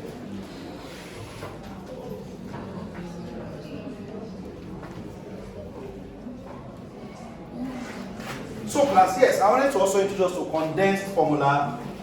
You could be asked to represent an alkane. In fact, some of your questions in the exam will be given a condensed formula. You take the past one. They don't give you the straight, but let's try to manage that one page. But if they print 2 pages, they'll spend more money for your exam. So your exam will be in 1 page, front and back. Because you might think that it's not just 1 extra page, but 1 extra page for every year 1 student, they'll spend more. So that's why I don't think that they're trying to be wicked by giving you 1 paper. No, they are saving money too. It's not free that they are printing those questions. It's money they have to go and buy paper. We that do person, we know how much paper is now, very expensive. So, class, your exam will be on 1 sheet. So most likely they will never give you all the things I'm giving you. They give you like this. So if actually you are studying big structures like this, you can easily name. Then exam will not start giving you compressed. Problem will start again. Today I see you have not even studied the course. So it's all condensed formal. Yes, because all these structures are so. Look at that one we did there. Which paper can take out that big? This is one big board, and it's copying this big board. The paper is just here, and board is like so. How will they enter paper? No matter how you squeeze it, the students will not see it. So your lecture will most like take a passage. How much your structure that is condensed. So I want to teach you how to represent your structure to condensed form. Are we together? So class, Let's look at this. 1, 2, 3, 4, 5, 6. CA3. Let's put CL here. Let's put CL here. Let's start with a simple one first. Now follow me. Everything here. Anybody that is not filled up his hydro. This is the normal structure of the compound. I want to represent the condensed form. We are going to say CH3.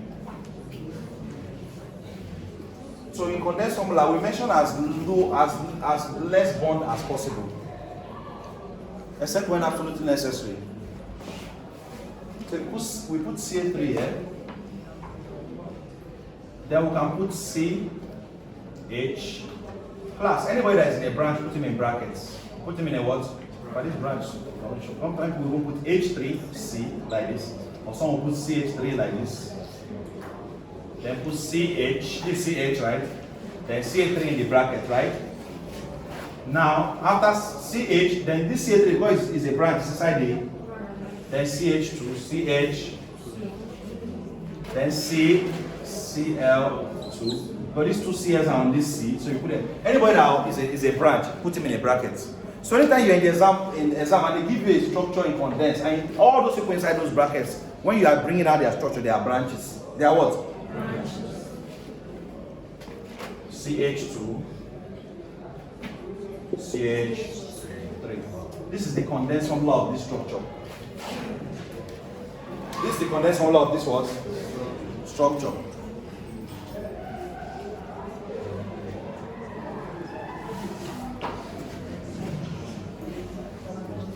So in condensed formula, we reduce we shrink the hydrogen to the carbon, remove the bonds where necessary, and only mention the branches that attach in brackets. So you see, where they will start wasting time to draw this for ages, and they'll just give it and say, name this. So class, some of your naming will not even come in form of structures, they will come in form of this, and they ask to name.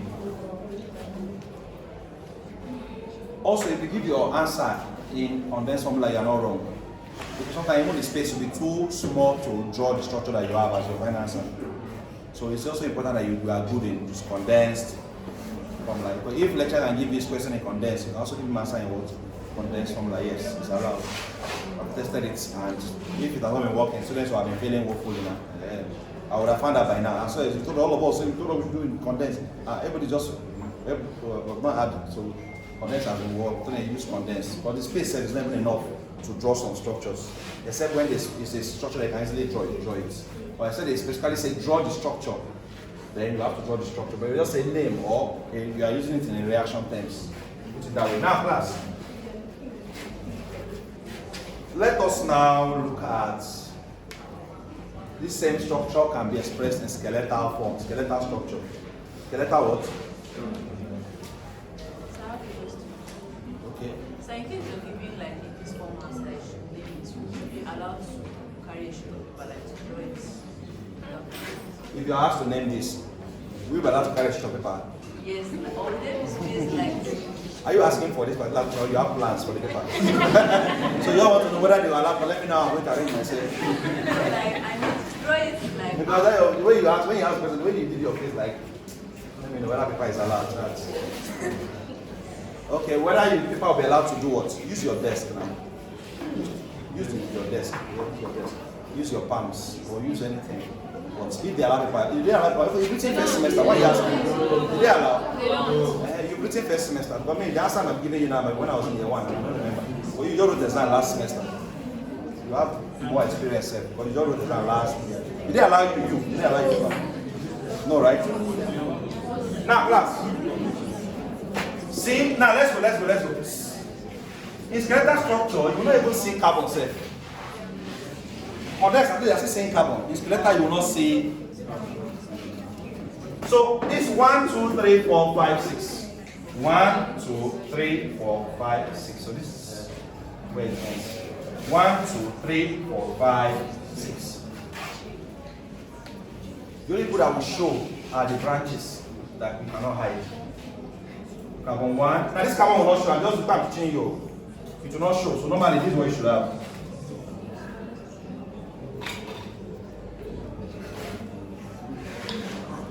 So this is carbon 1, carbon 2, carbon 3, carbon 4, carbon 5, carbon.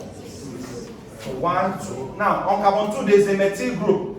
So to show this methyl group on carbon 2, this carbon 2, right?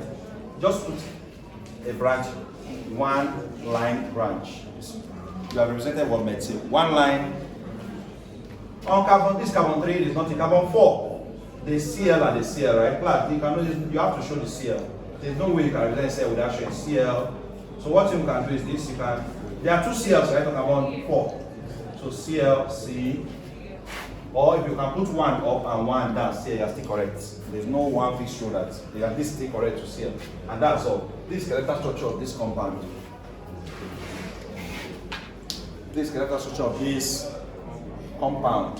So the skeletal structure, every end of a line represents carbon 1, 2, 3, 4, 5, 6. So use that information to build whatever structure you want to draw. Note that the beginning and end of every line is one carbon. So carbon. But I said two of them are correct now. I said any of them is correct. You can also have your chlorine like this, chlorine here and chlorine. Even if you do like here, still correct. Are we together? This, when we get to alkanes, I'm not like to repeat the letter short for alkanes, again, let's not waste time. So even if it's alkanes, just double bond. Are we together? Triple bond. Just that the double and triple will not be as long as the single, so they can be visible, right? They can come out, okay, this is a double bond. So shorten it related to the single bond. Let it be shortened related to the single bond. So I want us to let that when I get to alkenes and alkynes. So we just the same thing, just put the triple and double bond, whatever the case may be.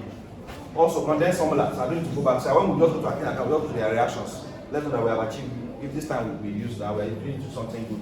If it's an alkene class, you cannot hide the double bond of an alkene. You must show it in condensed formulas. You must show it in condensed. So single bond is understandable. Okay, that's seen as it doesn't that there's one bond that is between them. But you cannot allow someone to assume that it's a double bond that is somewhere if you don't show it. Are we together? So if it's condensed formula, you show the double bond. Practice this things when you get home. Now,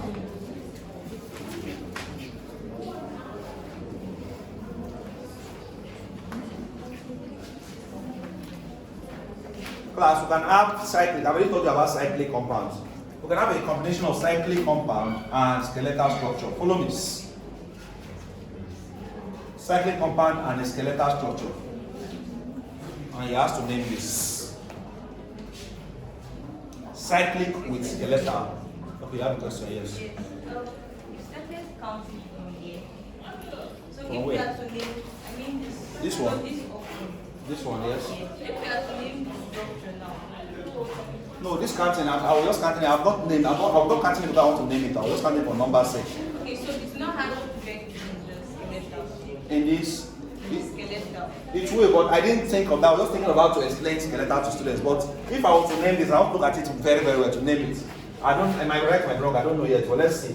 This will have been 1, 2, okay. This will have counted from 1, 2, 3, 4, 5, 6. Yes, we'll give priority to chlorine. Counting from here, chlorine will have a higher number, right? So we're going to count from here. Chlorine, we gave you that table, right? Thank you for asking me to give you that table. So at least everybody now knows who is higher than what. So chlorine should be given priority, right? Even apart from the priority table. Looking at this, chlorine is occurring twice. It's going to increase the number if we don't give him a smaller number. Do you understand? If you count from there, you give chlorine the bigger number and it's occurring twice, the total number will be increased of the branches. Are we together? Please. Please, we have the class here. It's not nice.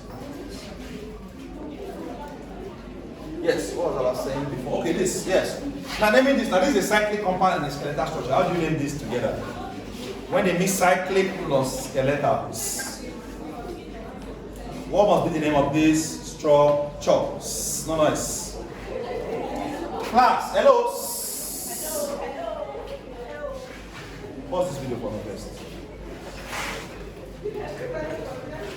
If people are done, you can go to other places now. Like, class, this normally is cyclo what? I told you how to name cyclic compound. Cyclo, how many sides? Cyclohexane. Cyclohexane.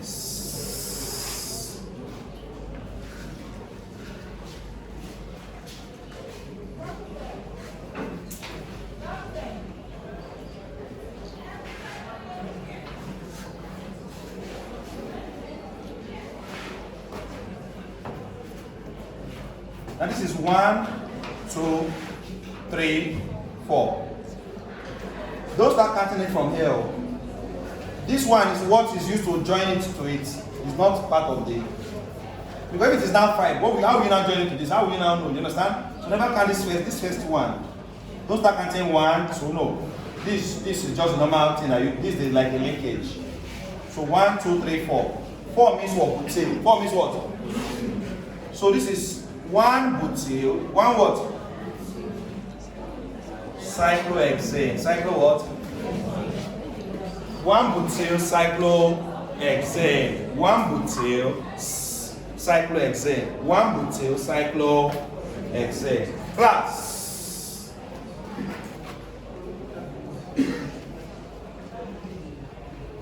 Anytime you have a combination of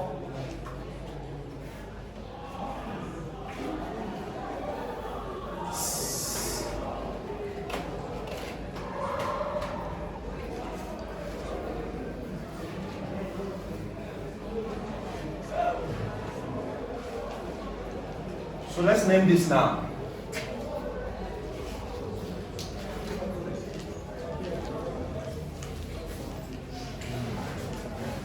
This 1 butyl cyclohexane, use the same knowledge. What will you name this?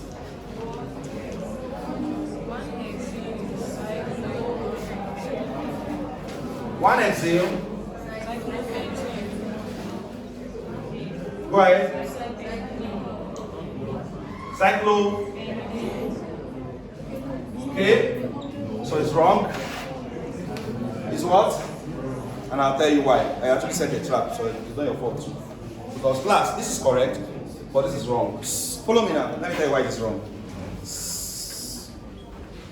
Class, anytime you have a cyclic hydrocarbon and you have an acyclic, this acyclic, forget that you use skeletal, but it's acyclic, it's aliphatic. Class, who has the longest number of carbon is the parent name. And the person with the smaller number of carbon is the branch.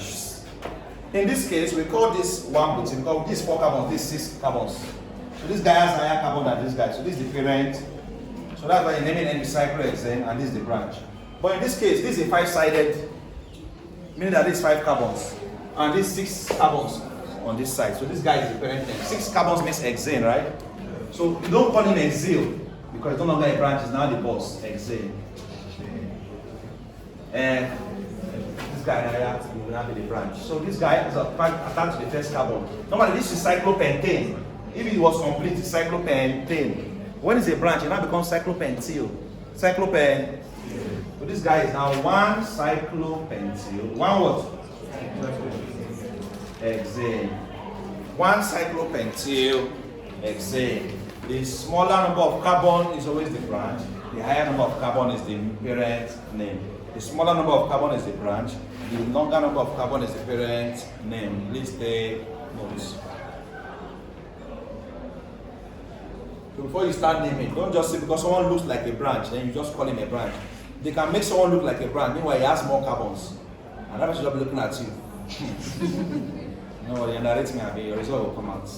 You really underrate me for this exam. So that's plenty, you will now be angry.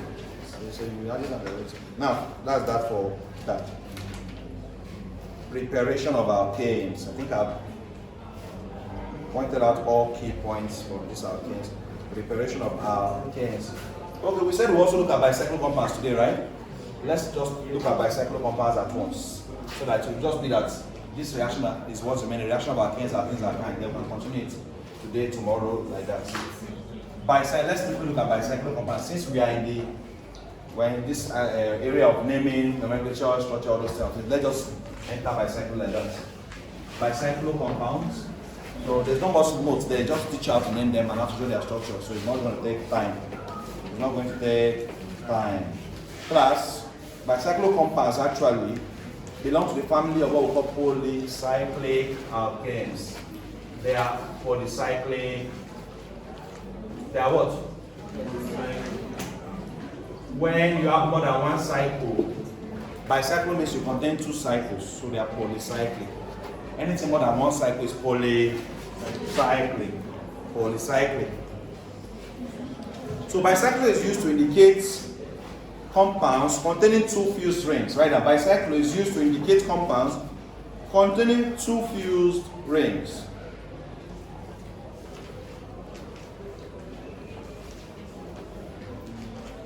Bicyclo is used to indicate compounds containing two what? Fused rings. Two what? Fused rings. Bicyclo is used to indicate compounds containing two fused rings. So I saw many is bicyclo compound. Bicyclo compounds. Bicyclo is used to indicate compounds containing what? Two fused rings. The numbering of the carbon atoms in these compounds follows a specified sequence. The numbering of the carbon atoms in these compounds follows a specified sequence. The numbering of the carbon atoms in this compound follows a specified sequence. The numbering of the carbon atoms in this compound follows a specified sequence. The numbering of the carbon atoms in this compound follows a what? Specified sequence. A carbon junction, also known as a bridgehead carbon, is chosen as carbon number 1. A carbon junction. A carbon what? Junction, also known as what? A bridgehead carbon. A carbon junction, also known as a bridgehead carbon, is chosen as carbon number 1. So in bicyclo compound, not all carbons can be carbon number 1. It follows a specified sequence. A carbon junction, also known as a bridgehead, you don't have to spell bridge now, fly over. Bridgehead carbon. A carbon junction, also known as what? A bridgehead, is chosen as carbon number 1.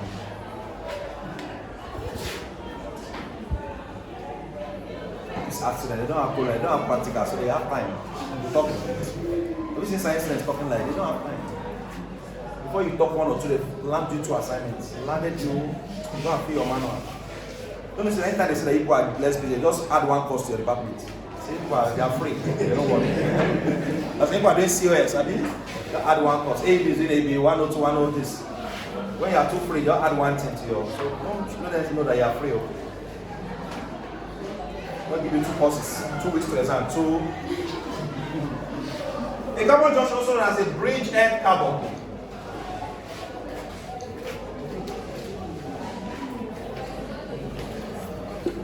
Is chosen as carbon number, and the numbering continues through the longest linkage.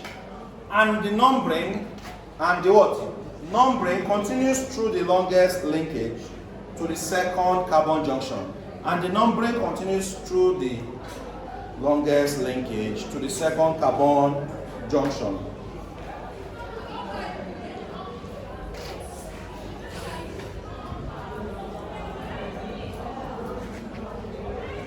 The number of carbon atoms between the bridgeheads are arranged in descending order. The number of carbon atoms between the bridgeheads are arranged in descending order. The number of carbon atoms between the bridgeheads are arranged in descending order. All these things I will explain. All these stories I will explain them. Separated by dots. Separated by what? So by bicyclo, you separate the numbers by dots. Separated by dots. Not commas, please take note. Separated by dots, not commas. If you don't mistakenly write comma, say you like comma, you don't like dots. And enclosed in square brackets. Enclosed in square, not curved brackets. Square. So you know that they don't use curved brackets like this and squared brackets. Enclosed in squared brackets. And placed between the prefix bicyclo. And placed between the prefix by. So all bicyclo compounds, the name start with bicyclo, then a square bracket like this. A square bracket in which the numbers are arranged in descending order, separated by dots, then ending with the parent name. The parent, whereby the parent name will be determined by the longest concentration of what? Carbon.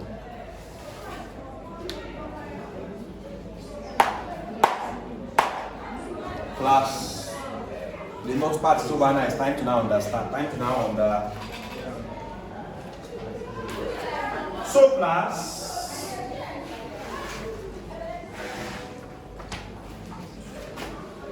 if we have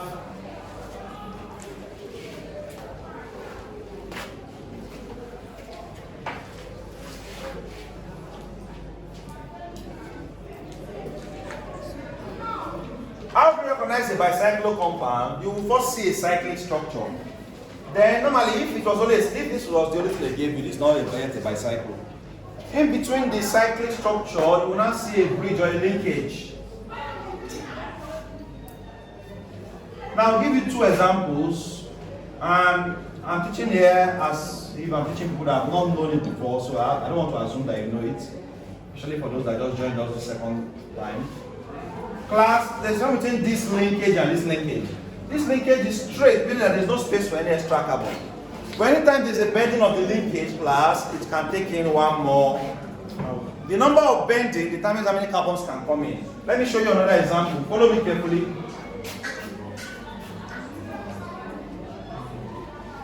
Look at this linkage bending twice, like this.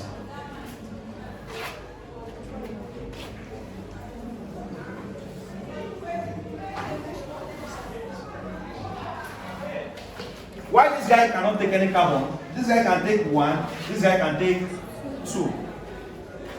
So there are different types of linkages. But these structures you find in between the cyclic compound are called bridge or linkage.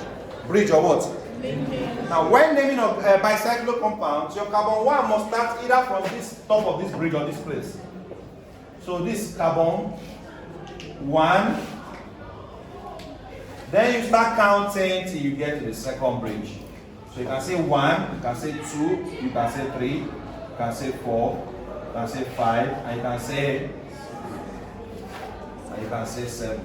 But this guy can take carbon. This guy can take what? But coming to this guy, your carbon 1 must still be a 1. You say 2, you say 3, you say 4, you say 5, you say. This guy cannot take 7, right? So automatically this guy's name cannot be the same with this person's name, right? You come to this side, 1, 2, 3, 4, 5, 6, 7. This person's name is also going to be different, right? So class, even if you cannot name it fully yet, we already know their parent name now. But once you can count from the bridge header, you can count all the carbons available. This person's parent name, 7 means heptane. So what is going to be is hep. So all of them name must start with bicyclo. The hardest part of naming bicyclo is what you put inside this bracket. This naming of the parent name is simple. Once you start from, make sure you start from the bridge head and count. See, if there's a space for you to count to the bridge, you count. If there's no space, how do you know there's no space? If this line is straight, there's no space. But if it's curved 1, you put 7. If it's curved twice, 7, 8.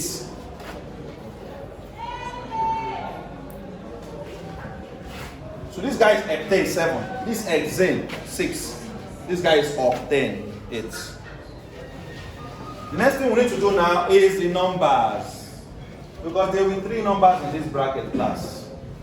And these 3 numbers will be arranged in descending order. The numbers are gotten by counting how many carbons it takes to get to the bridge from the right and from the left, and how many carbons are on the bridge. Class, for this particular structure, we have 2 carbons. 1, 2. You can count 2 carbons before you get to this bridge ends. So from this side, there are 2 carbons. On this side, there are also what? And on the bridge is 1. So this guy's name will be 2.1. 2.2.1. Because it's descending order, descending. 2.2. Now coming to this guy, we have 2 carbons here. We have 2 carbons here, and we have 0 carbons. So this guy's numbering will be 2.2.0. Now coming to this side, we have 2 carbons here. So this guy is 2. 2 carbons here. Notice we are not counting the carbon on the bridge. There are 2 spare carbons before you even mention the bridge. You do not count the carbon on the bridge. There are 2 free carbons before you get to the bridge on this side, 2 on this side, and there are also 2 in the bridge, right? So this guy's name will be 2.2 in squared. So bicyclo 222, then the parent name. How many total carbon? 8 octane. Bicyclo 222 or this one is Bicyclo 220. What's total in X? Bicyclo 220 X because 6 carbon is the highest number of carbon, right? This one is Bicyclo 221 M. And you have demystified. You demystified Bicyclo, you demystified what?